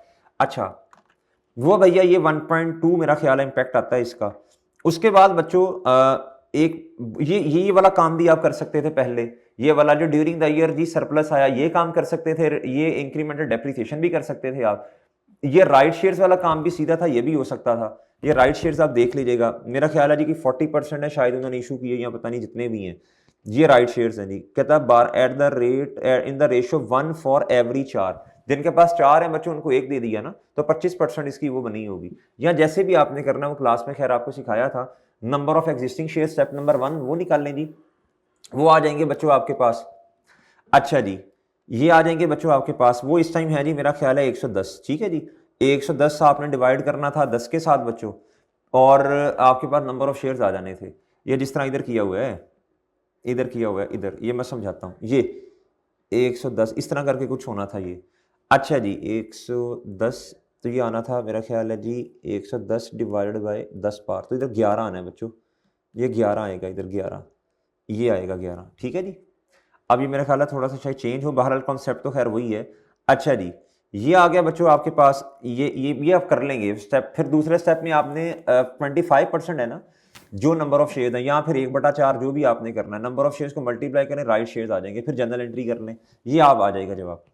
अब बच्चों मसला रह गया जी, इसको एडजस्ट कैसे करना है। इधर आए, ये 24 का पैट है, ये उन्होंने दिया हुआ, ये मैंने आपको पहले बता दिया। ठीक है जी, 21 + 7, ये इतने से ये बढ़ गया, इतने से मेरे भाई ये जो गलती थी इधर 36 उन्होंने दिया हुआ था, 7 + 19 ये 23 का बढ़ गया। अब बच्चों जो 23 से पीछे वाला मसला है, उसको किस तरह एडजस्ट करना है। ओपनिंग लिखे आपने, इसमें 2 टेक्निकल काम थे, एक ही खैर टेक्निकल था, आपने ये नंबर आपको गिवन नहीं था, आपने कैलकुलेट करना था। पेपर में अगर कंफ्यूज हो गया, नहीं समझ आ रही, भाई जो दिल करता 100 लिख के आगे चलते, इधर भी कुछ लिख देते, इधर कोई 60, जो भी दिल करता था लिखते, ओपनिंग में कुछ लिखते आगे चलते, बस ये तो कर ही सकते थे ना आप। ये तो ओपनिंग जो आपके पास रिटेन अर्निंग आ रही है, आपको पता है सही नहीं है, इसको रीस्टेट करना, प्रॉफिट का मसला, ये तो हर बच्चे को करना चाहिए था। ये अगर टेक्निकल लगता था, इसके कितने मार्क्स होंगे बच्चों, 1 नंबर है इसका, क्या हो गया, नहीं आते ना आए, टाइम क्यों जाया करने, आगे चले। ये तो आप कर सकते थे, फिर आपकी रीस्टेट होगी ना ये वाली अर्निंग्स, आगे तो सारा काम वैसे ही है। उम्मीद है ये बात समझ गए, कोई मसला नहीं है इसमें आपको। अच्छा जी, अब मेरे भाई सेक्शन बी पे आइए जी। जी मेरे भाई, मैं आपकी जगह स्टूडेंट होता तो मैं दूसरे घंटे में एक बड़ा सवाल करता और मैं फिर एक ये 10 नंबर वाला इक्विटी वाला सवाल करता, एक कोई और छोटा करता, तो मेरे पास एंड में तकरीबन 2 बड़े सवाल बच जाते 1 घंटे में। बहुत टाइम है, फिर भी बहुत टाइम है। आप कितने, एक 17 नंबर का होगा, एक 16 का होगा या 2, तो 34 नंबर का पेपर मेरे पास बचा है। पीछे घंटे कितने हैं जी? 1 घंटा है, तो मसले वाली बात नहीं है। इजीली ये क्वेश्चन हमारा सॉल्व हो सकते थे। अच्छा, मैं पहले आता हूँ जी किस पे, मैं आ जाता हूँ जी सीधा सीधा किस पर, मैं इस पे आता हूँ जी, ये वाला, ये डिस्क्लोजर बनाना था। कहता following information pertains to non current asset of Rajput limited. जी बच्चों, ये राजपूत लिमिटेड साहब जो हैं, इनका हमने क्या बनाना, डिस्क्लोजर्स बनाने हैं जी। कहता जी प्रिपेयर द नोट पीपी का एन इन्वेस्टमेंट प्रॉपर्टी। ठीक है, इसमें तरीकाकार ये होता है बच्चों, आपने डिस्क्लोजर्स बनाने थे। अब तरीका सुनते जाएं। आपके पास ना डिटेल्स है जी 1 जनवरी पे, कंपैरेटिव कंपैरेटिव नहीं बनाने। ये इक्विपमेंट है जी, कॉस्ट, इसकी क्यूमुलेटेड डेप्रिसिएशन, ये प्लांट है, ये तो एज इट इज आपने जाके वो डिस्क्लोजर में लिख देनी थी, ठीक है जी, ये वाली। फिर ये क्यूमुलेटेड डेप्रिसिएशन में लिख देनी थी। मैं ये कहना अर्ज करना चाह रहा हूं आपसे, इधर आए, मैं ये कह रहा हूं मेरे भाई जी, मैं ये कह रहा हूं, ये तो आपने बना लिया ना, इसके आपको 0.5 मार्क्स मिल गए होंगे। बच्चों ओपनिंग इधर लिखते, ये ओपनिंग इधर लिखते, ये तीसरा जो है ये बिल्डिंग जो शोरूम है, शोरूम अच्छा बेहतर है लैंड और बिल्डिंग को लहदा कर दिया जाए, शोरूम ना भी लहदा करें कोई नहीं, लेकिन एक तरीका बताया था, इधर लहदा करने की बिल्कुल जरूरत नहीं है। इन्वेस्टमेंट प्रॉपर्टी में वो प्रॉपर्टी है, उसको लहदा करने की जरूरत नहीं है। इसको भी कर देते तो ठीक था, ना भी करते तो कोई मसला नहीं है। अच्छा, ये कर दिया आपने। उसके बाद आपको बताया था ये मेजरमेंट बेसिस आपने लाजमी लिखनी है, ये लिखते कॉस्ट रिवैल्यूएशन और ये मॉडल ये लिखते। ये एंड पे मैंने कहा था जिस बेस पे डेप्रिसिएशन चार्ज की वो, ये भी आपने लिखना था लास्ट रिवैल्यूएशन। ये तो आंखें बंद करके आपने नोट बनाना था, ये भी आपने साथ ही बनाना था हैड देयर बीन। ये खैर बाद में पता चलना था, मसला नहीं है, जिस तरह आपको सिखाया है जाते साथ चेप दें फॉर्मेट। फिर ये मोमेंट ऑफ रिवैल्यूएशन सरप्लस वाला आपका 7.3 बनना था। ये इन्वेस्टमेंट प्रॉपर्टी है बच्चों, इन्वेस्टमेंट प्रॉपर्टी में addition, disposal, fair value adjustment आपको पता आती है। फेयर वैल्यू मॉडल है, क्लोजिंग बैलेंस है, ये मेजरमेंट बेसिस है। Fair value is determined by, ये हो गया जी। और लीज रेंटल अर्न, ये आपको पता है, ये सब नोट तो आने ही आने हैं। अच्छा, अब मैं किसी एक को पकड़ता हूं। अब ये फॉर्मेट सीधा पता कर लें, 5-6 नंबर तो इधर से फॉर्मेट की आगे होंगे मेरे भाई आपके। मैं आता हूं जी इस पे सबसे पहले, कहता जी ऑन 1 जनवरी 24 सरप्लस है जी प्लांट पे 32 का। ठीक है, ये आपको ओपनिंग आ गया होगा ना, ये सरप्लस ओपनिंग आ गया होगा, ठीक है। अच्छा जी, और इधर से ये जो प्लांट है इसकी बुक वैल्यू आपने ले लेनी थी, वर्किंग के लिए आपको जरूरी है जी। अच्छा, और ये मैंने आपको बताया था कि उन्होंने सरप्लस आपको जो दिया इस दिन का दिया, 1 जनवरी का दिया ना, 1 जनवरी 24 का, तो ये आपने मूवमेंट एंड रिवैल्यूएशन सरप्लस पे ओपनिंग में भी लिख देना था जाके ये। और इधर मेरे भाई आपको 32 है, ये टोटल नहीं सरप्लस उन्होंने बताया, ठीक है, ये बात याद रखना। अब मेरे भाई आपकी बुक वैल्यू इधर आपने निकाल लेनी थी। कहता due to slump in the market the plant was again revalued by independent. ठीक है, कहता फेयर वैल्यू इसकी 156 है और रिकवरेबल अमाउंट में 2 चीजें होती हैं। IAS 16 में रिवैल्यूएशन में आपने रिकवरेबल अमाउंट को नहीं देखना, आपने रिवैल्यूड अमाउंट को देखना, बस वो फेयर वैल्यू भी कह सकते हैं उसे। तो आपने ये सिलेक्ट करनी थी। रिकवरेबल अमाउंट तो IAS 36 का कॉन्सेप्ट है, उसमें वैल्यू इन यूज और फेयर वैल्यू लेस कॉस्ट और डिस्पोजल होता है। खैर चलो बाहर, उसमें से जो हायर है। अच्छा जी, अब आप इधर आए, ये तो खैर बड़ा सिंपल सा था, इसमें तो मसला नहीं होगा जी। ये है जी बुक वैल्यू आ गई आपके पास। अब बच्चों ये आया जी आपके पास 32 इधर। अब मसला ये है, इसको आपने 32 है, ये टोटल नहीं है, ये बुक वैल्यू, ये सरप्लस की बची हुई अमाउंट है, तो डिवाइड इसे फिर बचे हुए सालों से करना था आपने, ठीक है जी। या फिर आप ये देखते कि ये 64 है, 1 साल की डेप्रीसिएशन, इसकी लाइफ 10 साल है, तो 32 1 साल के, तो 64 आज तक चार्ज हो गया, तो ये 2 साल गुजर गए ना। फिर अगर टोटल लेना है बच्चों तो फिर क्या करना पड़ेगा आपको, 32 है 8 सालों का, तो टोटल करें divide by 32 divide by 8 multiply by 10 करें, 40 फिर टोटल है। सही है जी। अगर टोटल की बेस पे डिवाइड करना है तो फिर इस 32 को टोटल बनाना पड़ेगा जो कि 40 है, 40 डिवाइड बाय 10 करें 4 आ जाएगा जवाब। और टोटल बनाना है तो 320 डिवाइड बाय 10, वो भी 32 आएगा। बहरहाल मैंने आपको आसान तरीका करें, 32 divide by remaining life, 10 total है जी, इधर उन्होंने बताई भी हुई है। उनका जी इसकी लाइफ 10 है, और आखिरी दफा जब ऐसे रीवैल्यू हुआ था ये तब की लाइफ है जी। उम्मीद है बात समझ आ गई है। इसलिए जी 8 निकाला, ये रिमेनिंग लाइफ निकाली भी हुई है इधर जी। इधर एसेट आपका आ गया जी इस अमाउंट पे। उसके बाद ये कहता रीवैल्यूड अमाउंट, फेयर वैल्यू जो है 156 है, ये आपके पास लॉस आया। अच्छा, रीवैल्यूएशन पे 2 स्टेप्स करने होते हैं आपने, मतलब करने का मतलब आपने करने में लिखने हैं नोट के अंदर। एक तो जी डेप्रिसिएशन आज तक जितनी किताबों में है, एक तो डेप्रीसिएशन पड़ी है जी ये 32 की प्लस 64 ऊपर वाला 2 सालों का पिछलों का 96 हो गया। एक्यूमुलेटेड डेप्रीसिएशन आपकी क्या हो जानी है मेरे भाई, आपकी इधर से एक्यूमुलेटेड डेप्रीसिएशन डेबिट और इधर से एसेट क्रेडिट। उसके बाद दी इनकॉर्पोरेशन ऑफ रीवैल्यूएशन लॉस या सरप्लस, ये आपका बच्चों ये 64 मिलियन से क्या हो जाना है जी, प्लांट आपका ये लॉस वो हो गया ना इंपेयरमेंट, 68 है मेरा ख्याल है, क्या है 68 है जी, ये रीवैल्यूएशन लॉस इधर 68 आएगा, ये 68 है। अच्छा जी, अब क्या हुआ जी, ये देखिएगा, देख लीजिएगा कितना है भला, हाँ 68 ही आएगा ना, ठीक है जी। अब बच्चों इतने का सरप्लस पड़ा, इसे खत्म करें और गम जिंदगी में इतने आए कि लॉस भी आ गया, ठीक है बच्चों। अब जी मोमेंट इन रिवैल्यूएशन जी, जाना है आपने कहीं, किधर जाना है, तो इधर किसी बंदे को बुलाओ ना, मैं अकेला क्या करूंगा, तो जब वो आ जाएंगे तब आप जाइएगा, अभी तो फोकस जी इधर ही खड़े रहे, अभी अभी जाना नहीं आपने। अच्छा जी, ये 32 है जी, और इधर 28 ये जी ये 32 है जी, इसमें से इंक्रीमेंटल डेप्रिसिएशन ये माइनस हुई, ये 28 माइनस हो गया, ओके बच्चों, इधर अब आंडा आ गया, ओके जी। अच्छा, अब इधर ना ये वाला नोट हमारा पूरा हो गया, अब ये पूरा करना है, had there be no revaluation, साथ साथ काम करते जाएं। अगर बच्चों ये रिवैल्यूएशन ना होती तो ये लॉस किताबों में नजर ना आता, तो 150 ये लॉस में ये ऐड कर दें, 196 आ जाएगा बच्चों। ये उम्मीद है ये बात समझ गए होंगे आप लोग जी, ये 196 कैसे आया।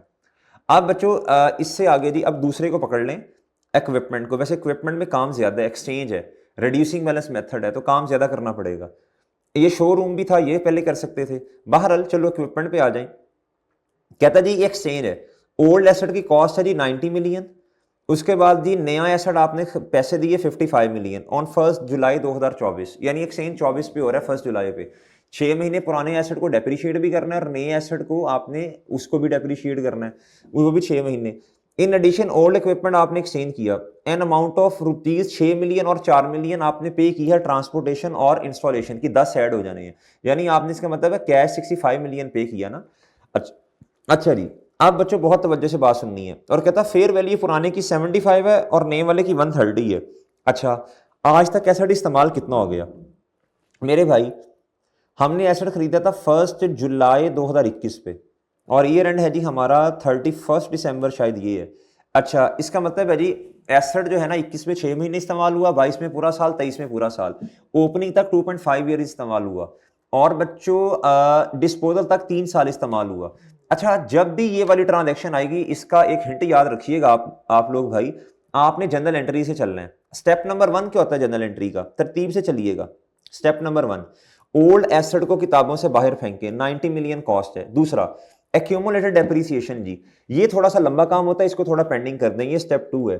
तीसरा, नए एसेट की कॉस्ट को किताबों में रिकॉर्ड करो। नए एसेट की कॉस्ट कैसे आएगी, 75 मिलियन बच्चों फेयर वैल्यू पुराने की, जब दोनों दी हो तो पुराने वाला लेना है, पुराने की फेयर वैल्यू लेनी है, प्लस आपने 55 मिलियन कैश पे किया, प्लस आपने इंस्टॉलेशन का 10 दिया, 140 इसकी कॉस्ट आ गई, ये वर्किंग हुई है इसकी। फिर मेरे भाई ये है जी तीसरा स्टेप। चौथा स्टेप क्या है मेरे भाई, ये था कैश कितना पे किया, वो आपका 65 मिलियन है। अब रह गया बच्चों ये और प्रॉफिट और लॉस, बहरहाल प्रॉफिट और लॉस एक्सेस के लिए जरूरी होता है, खैर। अच्छा, अब मेरे मासूम दोस्तों ये देखें, ये हमने कहा जी ये लंबे तरीके से वर्किंग है, हम तो बुक वैल्यू ऐसे निकालते हैं ओपनिंग पे। अच्छा, ओपनिंग पे क्यों निकालनी है, फॉर्मेट बनाना है ना भाई, ऑन डेप्रिसिएशन के लिए ओपनिंग ये बुक वैल्यू चाहिए, इधर हमने एसेट्स की ओपनिंग वालों की, माइनस आपने डिस्पोजल की बुक वैल्यू कर देनी है।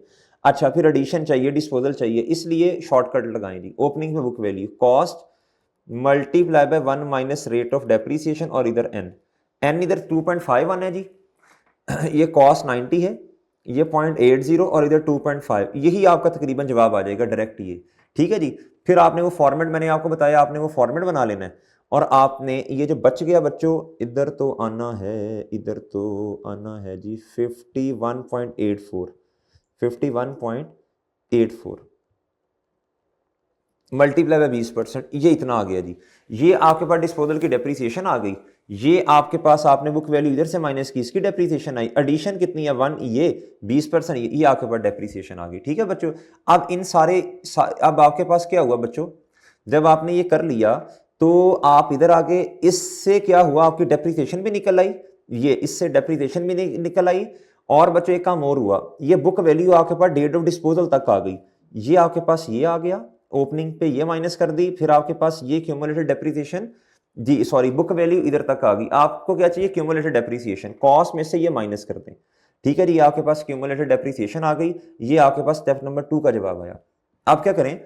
आप करें जी एसेट 90 मिलियन का, स्टेप नंबर 1 एसेट की कॉस्ट को किताबों से बाहर निकाल लें। ये आपने निकाल दिया बच्चों, ये 90 मिलियन से आपने किया होगा, ये काम कर दिया। फिर आपने क्यूमुलेटेड डेप्रिसिएशन डिस्पोजल जो है इसको किताबों से बाहर निकाल लें, फिर नए एसेट को रिकॉर्ड करें, फिर कैश और प्रॉफिट और लॉस, वो तो खैर इधर नहीं आते, कैश चला जाएगा बच्चों इन्वेस्टिंग एक्टिविटी में जो सेल प्रोसीड है, और जी नहीं पेमेंट की है ना बल्कि आपने, वो उधर चला जाएगा जी पेमेंट इन्वेस्टिंग एक्टिविटी में नेगेटिव से लिखेंगे, और प्रॉफिट और लॉस एक्सट्रैक्ट्स में चला जाएगा प्रॉफिट और लॉस के। बहरहाल डेप्रिसिएशन ये जो आपने निकाली है वर्किंग देख लीजिएगा, ये 34.82 आ रही है जी, ये भी हो गया जी। उसके बाद मेरे मासूम दोस्तों इधर आइएगा, अब आपके पास वो शोरूम है जी। अब इसकी कहानी बड़ी सिंपल है, 3 आपके पास शोरूम है जी, एक आपने इस्तेमाल करना जी अपने लिए ऑन प्रोडक्ट्स, ये आपका वो आ जाएगा जी उसमें IAS 16 में, बाकी 2 जो हैं ये इन्वेस्टमेंट प्रॉपर्टी में चले जाएंगे। 900 की कॉस्ट है और 2 जो इन्वेस्टमेंट प्रॉपर्टी में जाने, ये तो बहुत सिंपल है। 600 हो गया बच्चों, 600 हो गया, पहले वो खात्मा करें ना उसका।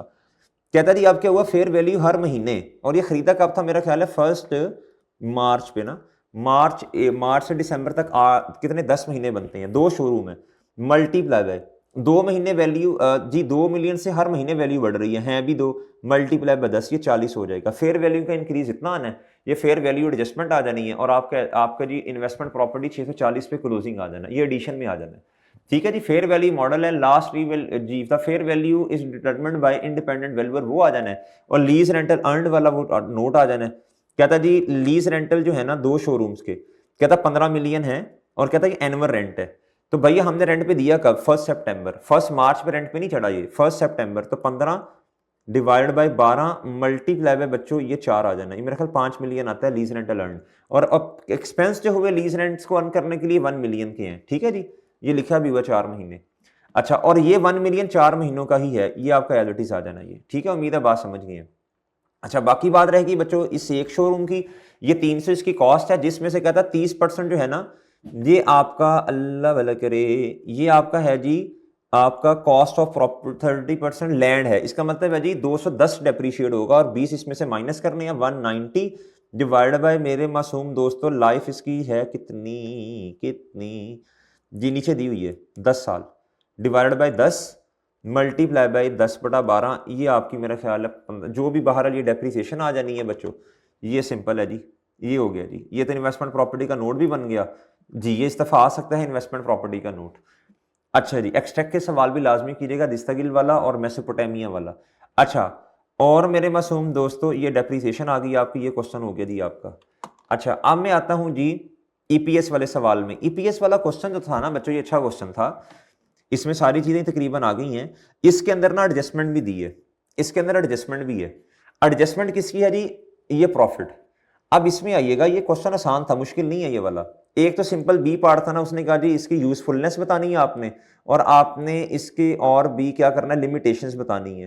तो लिमिटेशन में आपने सिंपल बताना है जी, ये अर्ली वार्निंग तो होती है लेकिन फ्यूचर की बातें नहीं होती, पुरानी बातें होती हैं इसमें। ठीक है जी, और इन्फ्लेशन का इंपैक्ट नहीं होता। यूजफुलनेस में आपने 1-2 बातें लिख दीजिएगा, इसमें सोल्यूशन में देख लें। मेन बात पे है, कहता है compute basic and diluted earning per share, कहता है ऑल्सो रीस्टेट कंपैरेटिव, कंपैरेटिव को भी रीस्टेट करना है। अच्छा, इस तरह कीजिएगा, कंपैरेटिव को रीस्टेट करने का कहे या ना कहे, जब कहते हैं ना कंपैरेटिव भी बताने, तो आपने रीस्टेट कर ही देना है। हमने पहले लेक्चर में शायद डिसाइड किया था कि नहीं करना, आपने कर देना है बस। अच्छा, कहता आपने डिस्क्लोजर्स भी बताने हैं ओनली फॉर द ईयर 2025। ने कहा जी सवाल ज्यादा लेंथी ना हो जाए, सिर्फ 2025 के बना दो, बस बात खत्म। अच्छा जी, अब कंप्यूट किस तरह करना है वो तो आपको फॉर्मेट खैर पता है। कहता टोटल कंपनी, कहता है इनकॉर्पोरेट हुई कंपनी 2022 में, ठीक है ये तो रेलिवेंट नहीं है शायद। कहता जी टोटल कंप्रीहेंसिव इनकम 2025 कितनी है? 890 मिलियन, और 2024 कितनी है? तो कंप्रीहेंसिव इनकम है।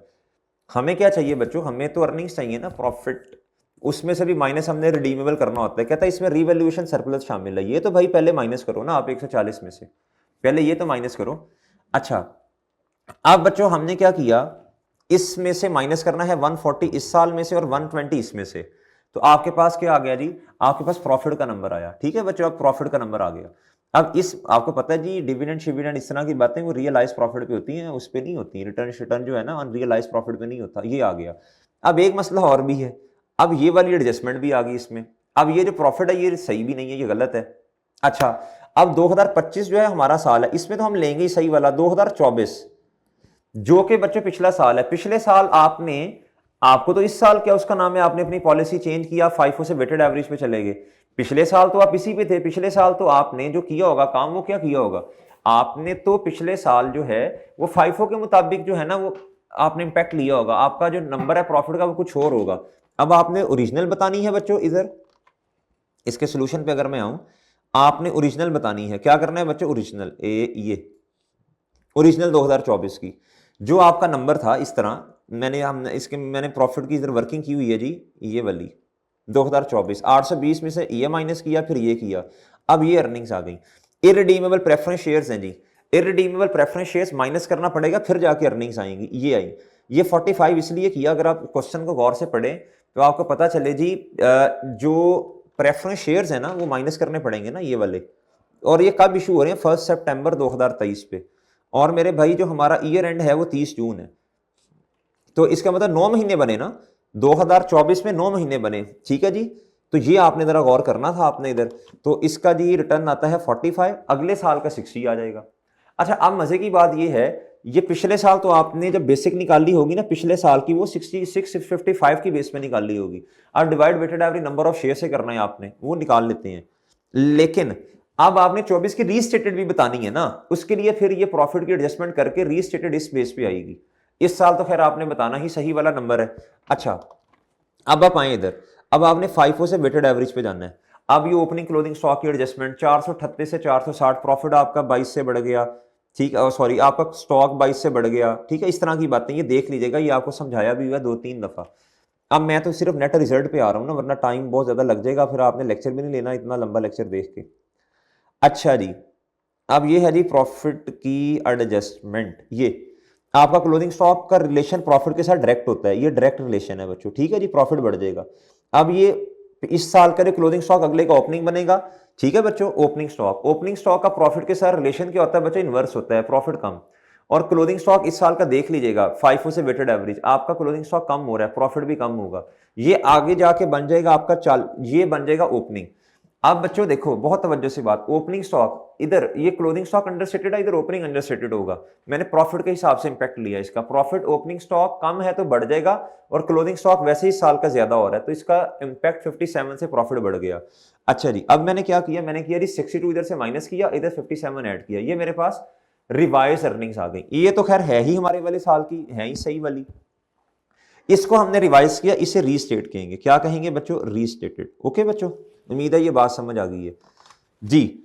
एक्चुअल के लिए तो खैर हम इसी को इस्तेमाल करेंगे, पिछले साल की, इस साल की एक्चुअल के लिए इसको इस्तेमाल करेंगे, ये पिछले साल के रीस्टेटेड के लिए इस नंबर को इस्तेमाल करेंगे। ये बात जरा तवज्जो तलब थी।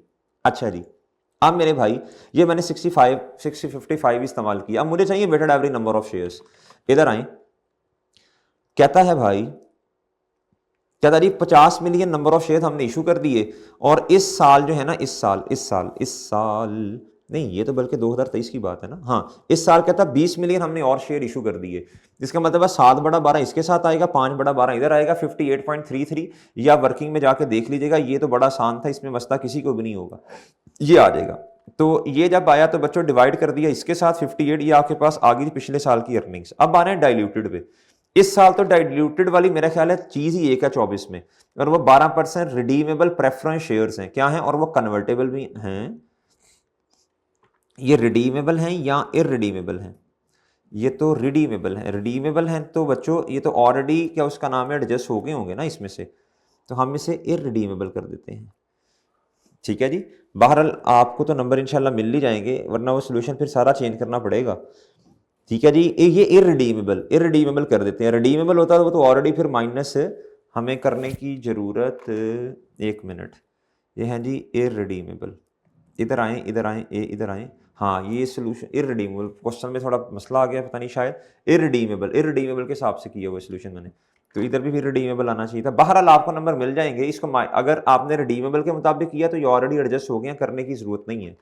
अच्छा, बहरहाल ये तो नंबर्स की बात इधर होगी ना। डाइल्यूटेड में आए, अब डाइल्यूटेड में हमारे वाले 24 पिछले साल में चीज ही एक है, और वो प्रेफरेंस शेयर्स हैं कन्वर्टेबल। अब इसकी वर्किंग में आए, जी। इसकी जब वर्किंग में आएंगे 2024 में एज इट इज आपने 655 लिखना है जी डायल्यूटेड में, और इधर 58, ये आपके पास ईपीएस आ गई। इधर बच्चों 45 ये, और नंबर ऑफ शेयर्स 30 है ना, तो इसको भी 9/12 करना है। इधर आपने 60 को 9/12 किया ना, इधर भी करना है। आपके पास ये आगे बच्चों 8.6, ये डायल्यूटेड है। सही है जी।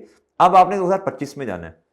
अब बच्चों 25 सॉल्व करेंगे तो रीस्टेट करेंगे ना 24 को, पहले 25 तो कर लें आप। अब 25 के weighted average number of shares, लेकिन एक बात ये है मेरे भाई 1 अक्टूबर 2024 पे, यानी मेरा ख्याल है सिर्फ कितने महीने गुजरने के बाद, 2 महीने गुजरने के बाद, हाँ 2 महीने गुजरने के बाद आपने राइट शेयर्स इशू कर दिए भाई जी। नहीं 3 महीने सॉरी गुजरने के बाद, जुलाई अगस्त सितंबर, आपने 40% राइट शेयर इशू किए। पहले वेटेड एवरेज नंबर देखते हैं जी, हम 2025 का कितना है जी, 70 मिलियन एज इट इज, यही ओपनिंग इधर आई। कुछ बच्चों ने ये ओपनिंग उठा के लिखे होंगे, ये गलत है, टोटल ये लिखने होते हैं।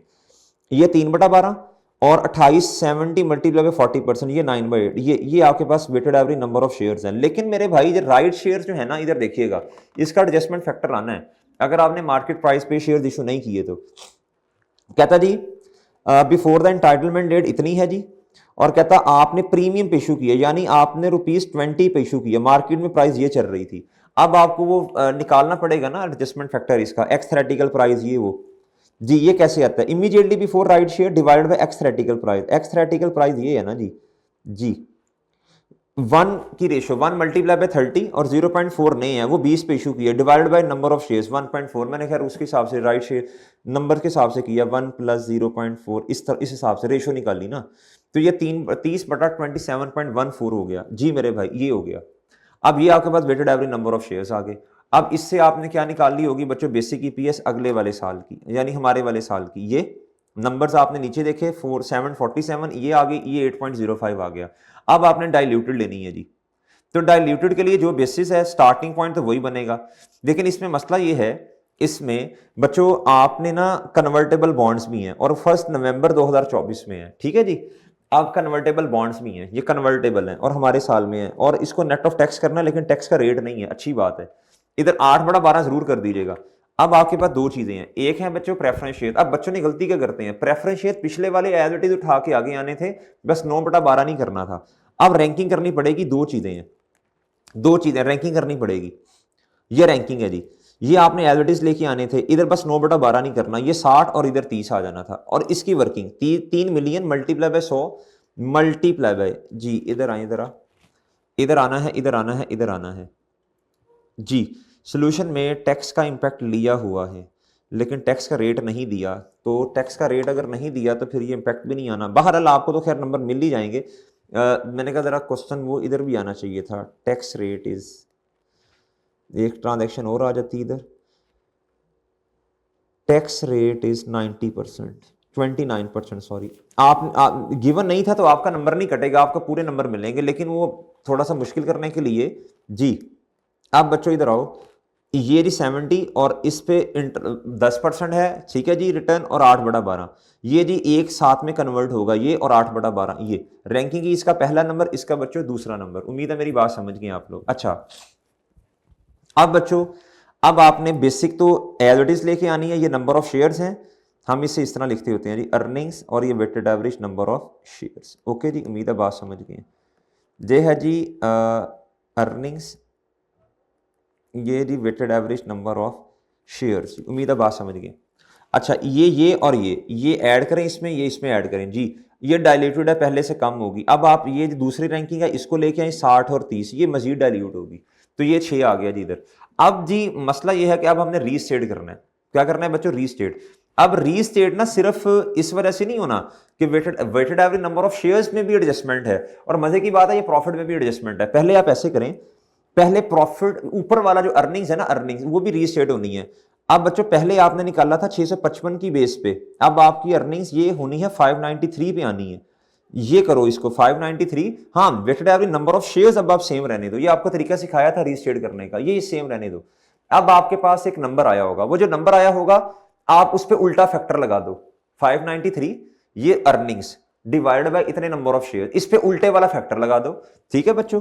तो ये उल्टे वाला फैक्टर का मतलब 27.1, ये आपको सिखाया हुआ है, ये हमने क्वेश्चन किया था चांद लिमिटेड वाला आईएएस सेट का शायद क्वेश्चन था, क्वेश्चन नंबर 4 पास पेपर का, जिसमें चेंजेस इन इक्विटी भी थी और ईपीएस भी थी, इसमें प्रॉफिट रीस्टेट किया था, उसमें सेम तरीका लगाया था, ये आपके पास आ गया।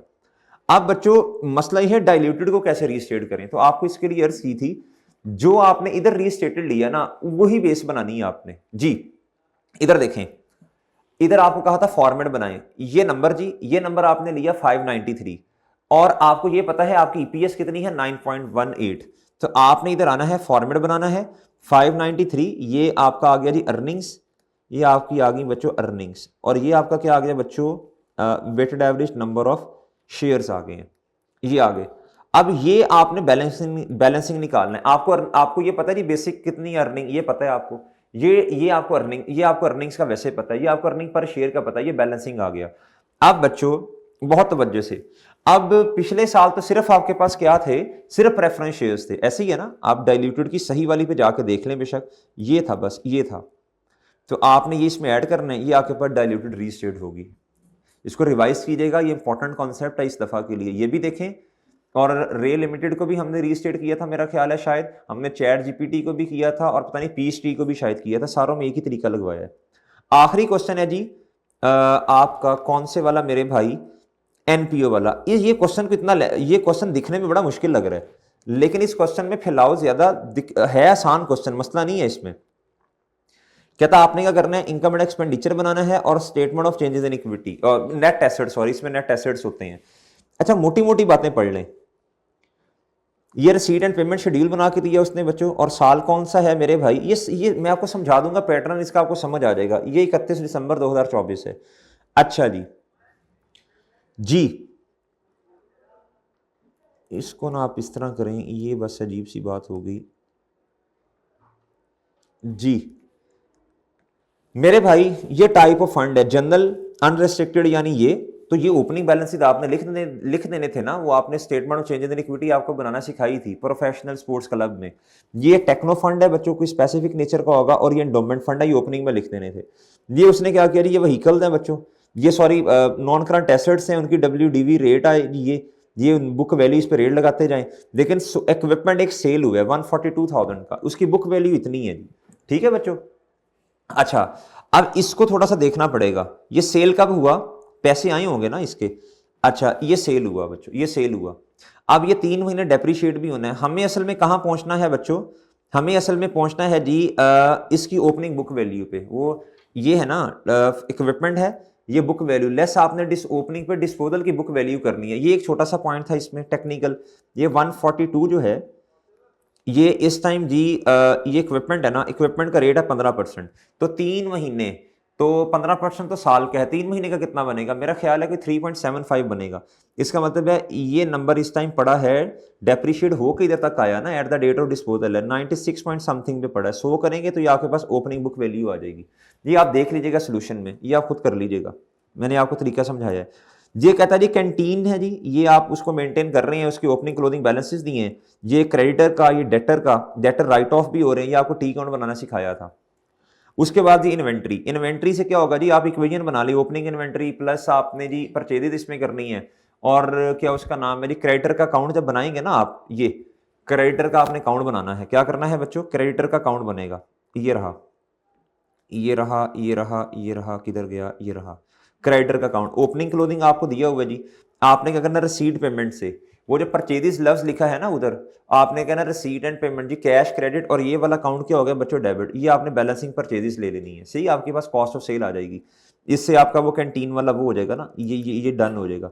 अच्छा जी, और बैड डेट रिटर्न ऑफ आपने डेटर के अकाउंट में सेट किए होंगे, ये वाले ये रिटर्न ऑफ इधर लिए होंगे, इससे आपकी ये सेल्स आ जानी है, ठीक है बच्चों, ये 186 वाली, और ये तो क्रेडिट वाली है। और बच्चों आप उधर जाके देखिएगा सेल्स रिसीट एंड पेमेंट में 132 भी नजर आ रहा होगा, ये कैश वाली होंगी, तो ये आपके पास ये नंबर आ जाएगा, ठीक है बच्चों, ये बैड डेट माइनस कर दीजिएगा। ये तो मोटी मोटी बातें, इतना मसला नहीं है, सब्सक्रिप्शन का डेटा दिया, ओपनिंग क्लोजिंग दिया होगा सारा कुछ, ये लाइबिलिटी का ये सारा, ये रिसीट एंड पेमेंट ये आपके पास ये आ जाएगा, इसका तो मसला नहीं है। जो समझने वाली बात है इधर आए, ये समझने वाली, कहता इनकम एंड एक्सपेंस का ब्रेकअप दिया है, जनरल कहता ये जनरल फंड में चीजें जानी, ये टेक्नो में जानी है, तो जितना आपने टी अकाउंट्स बनाने हैं, सोल्यूशन देख लीजिएगा, यूटिलिटीज का, सैलरीज का, जिसका ओपनिंग क्लोजिंग हुआ, उधर से जो एक्सपेंस आया उसको बच्चों जनरल फंड का मतलब है इनकम एंड एक्सपेंडिचर में ले जाना है। और बाकी जो होगा वो आपने टेक्नो में लेके जाना है। जो आप चेंजेस इन इस नेट एसेट्स बना रहे होंगे ना, अगर मैं आपको इधर लेके आऊं, इधर लेके आऊं जी, आपके पास एक्सपेंस है, जिसका ओपनिंग क्लोजिंग दिया हमने सबका क्या बना लिया बच्चों, वो हमने सबका टी काउंट बनाया, ठीक है। जिसका नहीं दिया वो डायरेक्ट हमने एक्सपेंस में इनकम में लिख दिए। अच्छा, जिस तरह मिसाल के तौर पर इलेक्ट्रिसिटी है 192,800, ये टोटल एक्सपेंस है। अब इलेक्ट्रिसिटी है किधर, इलेक्ट्रिसिटी ये है 192,800 को 75% आप ले जाएं किधर बच्चों, ये लेके जाएं जनरल में। जनरल का मतलब है इनकम एंड एक्सपेंडिचर में, इधर कहीं होगा ना, ये देखो 192,800, ये बच्चों कहता है जी, ये इधर आए, इधर ये रहा इलेक्ट्रिसिटी, ये 75% इसका ये बनता है। इस तरह बाइफर्केशन थी। बाकी बच्चों जो रह गया है उन्होंने कहा जी टेक्नो की वर्किंग अलहदा की, आप ना भी करें तो मसला नहीं है, आप ना वैसे असल में ये एक्सपेंसेस की वर्किंग है, सही है जी। ये एक्सपेंस सारे इकट्ठे करें, ये इधर आए, ये हमने नेट एसेट्स बनाए, ओपनिंग आपने लिख दिए होंगे। अब बच्चों ये सरप्लस या डेफिसिट, ये किसका, जनरल फंड का। अब ये एक्सपेंस या ये वाले, ये टेक्नो में इसकी वर्किंग हुई है, ये वर्किंग नंबर 12 के नाम से। ये आपने सारे एक्सपेंस जो है ना, ये सारे आपने इस तरह ऐड कर दिए जो टेक्नो में जाने थे। ओके बच्चों, बाकी अब ये भी हो गया, ये आपको वैसे इधर से आ गया होगा ये वाला। और बच्चों अब चीजें रह क्या गई, ये इन्वेस्टमेंट इनकम रह गई। उसने खुद बताया इन्वेस्टमेंट इनकम किधर जानी है जी, उसने कहा जी एंडोमेंट फंड, इस तरह करके कुछ बताया हुआ है। बाकी ये कंट्रीब्यूशन डिस्ट्रीब्यूट हुआ, ये सब सब्सक्रिप्शन इनकम इधर लेके आए। क्यों लेके आए, इधर देखें, ये उसने ओपनिंग क्लोजिंग जिस चीज के दी, इसका टी काउंट बनना है, आपको पता है इस बात का। कहता है कॉन्ट्रीब्यूशन रिसीव इज 45% जनरल का, 35% टेक्नो का, 20% एंडोमेंट फंड है। कहता subscription is to be classified in techno, कहता सब्सक्रिप्शन जितनी भी है ये सारी टेक्नो में जानी है। सब्सक्रिप्शन का टी काउंट आपने बनाया होगा, ये जितनी भी है सारी वर्किंग वन, आप टी काउंट देख लीजिएगा, सारी इधर आनी है, ये नेट एसेट में जाके ऐड हो गया। अच्छा, उसके बाद कंट्रीब्यूशन जो है, कंट्रीब्यूशन है कितनी मेरे भाई, ये तो अमाउंट होगी ना ये वाली कंट्रीब्यूशन 5,14,000 ये वाली। कहता इसमें से आप जनरल में लेके जाएं बच्चों, अल्लाह भला करे, कितना 45%, 45%। उसके बाद कहता जी आप लेके जाएं मेरे मासूम दोस्तों 35% टेक्नो में और 20% एंडोमेंट फंड में, ठीक है। अब कंट्रीब्यूशन मेरे भाई ये रही, हम लेके गए 5,14,000 का 45% इधर, 35% हम लेके गए मेरे भाई टेक्नो में, मेरा ख्याल है ये वाला टेक्नो, और एंडोमेंट फंड में इतना ले गए, ठीक है बच्चों। ये उम्मीद है मेरी बात समझ गए आप लोग जी। तो इधर जाके हमने फिर ये कंट्रीब्यूशन ऐड कर दी, और इन्वेस्टमेंट इनकम की भी वर्किंग देख लीजिएगा, ओपनिंग क्लोजिंग इसका होगा वर्किंग नंबर 8 जी, ठीक है जी। उम्मीद है ये भी आप समझ गए होंगे ये सारी बातें। हाँ जी, एक एडिशन भी थी जी एसेट्स के अंदर, ये मुझे कहाँ से पता चला, इधर से। कहता जी फर्नीचर में एडिशन है जी 1,28,000 की, और कहता 30 जून 2024, यानी इसका मतलब है एडिशन फर्नीचर में ये जो दिया ना उन्होंने, ये फर्नीचर, ये तो ओपनिंग होगा, मल्टीप्लाई बाय 8%, ये डेप्रीसिएशन प्लस एडिशन पे भी आनी है, लेकिन उस पर 6/12, ठीक है भाई। ये इतना मुश्किल नहीं था, इसमें सिर्फ बाइफर्केशन थी। ये लाजमी क्वेश्चन अपने हाथ से एक दफ़ा कर लीजिएगा, ठीक है जी। कोई मसला नहीं है, पेपर में बैठ के सारा ना भी हुआ कोई मसला नहीं है, एक नया था थोड़ा सा आपके लिए, कोई 7, 8, 10 नंबर तो ले ही सकता है ना बंदा। उम्मीद है मेरी बात समझ गए होंगे। चलें जी, कोशिश तो की है जी, तकरीबन 1 घंटा 10-12 मिनट हो गए हैं वाइंड अप करने की। अब सारी चीज़ें खैर समझानी भी थी आपको, अब जल्दी जल्दी में ये तो नहीं है कि आधी चीज़ें बताएं आधी ना, मेरी कोशिश तो थी, मैं तो सारा रिवाइज कर रहा हूँ, लेकिन बच्चे वो फिर लेक्चर लेते नहीं है जी। उम्मीद है जी आपने मॉक दिया होगा, नहीं भी दिया तो कोशिश करें जी कि इसको लाजमी अटैम्प्ट करें, ठीक है जी। और जिस बच्चे के पास टाइम हो वो पास पेपर्स जो हैं वो भी कोई 1-2, जिस तरह आपको क्लासेस में जो जो चीज़ें बताई हैं, 2 पास पेपर लाजमी फुल फ्लैज जो है ना वो करके जाएं। उम्मीद है मेरी बात समझ गए होंगे, ठीक है। बहरहाल जी, आप ताकि आपको ना टाइम मैनेज करना है, अल्लाह ताला आप सबको पास करें जी, मेहनत करें, कॉन्फिडेंस लूज़ नहीं करना, और नमाजें लाजमी पढ़ें। एक छोटी सी बात आपसे अर्ज़ करता जाऊँ, आगे रमज़ान भी आने वाला है, तो बच्चे ना जहन में सोच के बैठे होते हैं यार रमज़ान में तो पढ़ा नहीं जाएगा, रमज़ान में पेपर है तो रोज़े छोड़ देते हैं। एक मेरे चांद होती है ज़रूरत, एक होता है मकसद। अपनी ज़रूरतों के लिए अपने मकसद को कभी भी कुर्बान ना करें, मकसद आगे होता है, ज़रूरत पीछे होती है, ठीक है भाई। तो कुछ नहीं होता, हिम्मत करें, रोज़े रखें इंशाल्लाह, अल्लाह से मदद मांगे, अल्लाह की मदद से सारी चीज़ें होती हैं। हमारा दिमाग, हम कुछ भी नहीं करते, हम सिर्फ पढ़ते हैं 24-24 घंटे, सोते 3-4 घंटे, बाकी सारा दिन पढ़ते हैं। लेकिन अल्लाह की मदद अगर हमने ना ली साथ, तो मेरे भाई देखो पास फेल करवाने वाली ज़ात कौन सी, अल्लाह की है ना। अल्लाह को साथ लो, अल्लाह को साथ लें मेरे भाई, अल्लाह को साथ लें। अल्लाह इज़ आर फर्स्ट प्रायोरिटी, अल्लाह को साथ लें, दुआ करें अल्लाह ताला। पेपर में इतना पढ़ा, जिस दिन पेपर में गई उस दिन दिमाग ही नहीं चला। तो दुआएं बहुत अहम है, दुआएं लाजमी करें, अपनी कामयाबी की भी और क्या उसका नाम मेरी दूसरों की भी। अल्लाह ताला आप सबको बहुत खुश रखें, और क्या उसका नाम मेरी हमेशा कामयाब करें। रमज़ान में खूब इबादत भी करें, अल्लाह को याद भी करें, दूसरों के हक़ में भी दुआएँ करें। पता नहीं अगली दफ़ा ये मौका दोबारा रमज़ान आना है या नहीं। तो ज़रूरत के लिए कभी मकसद को कंप्रोमाइज़ ना करें मेरे जान। अल्लाह आप सबका हामी और नासिर हो जी। जज़ाकल्लाह। अस्सलाम वालेकुम।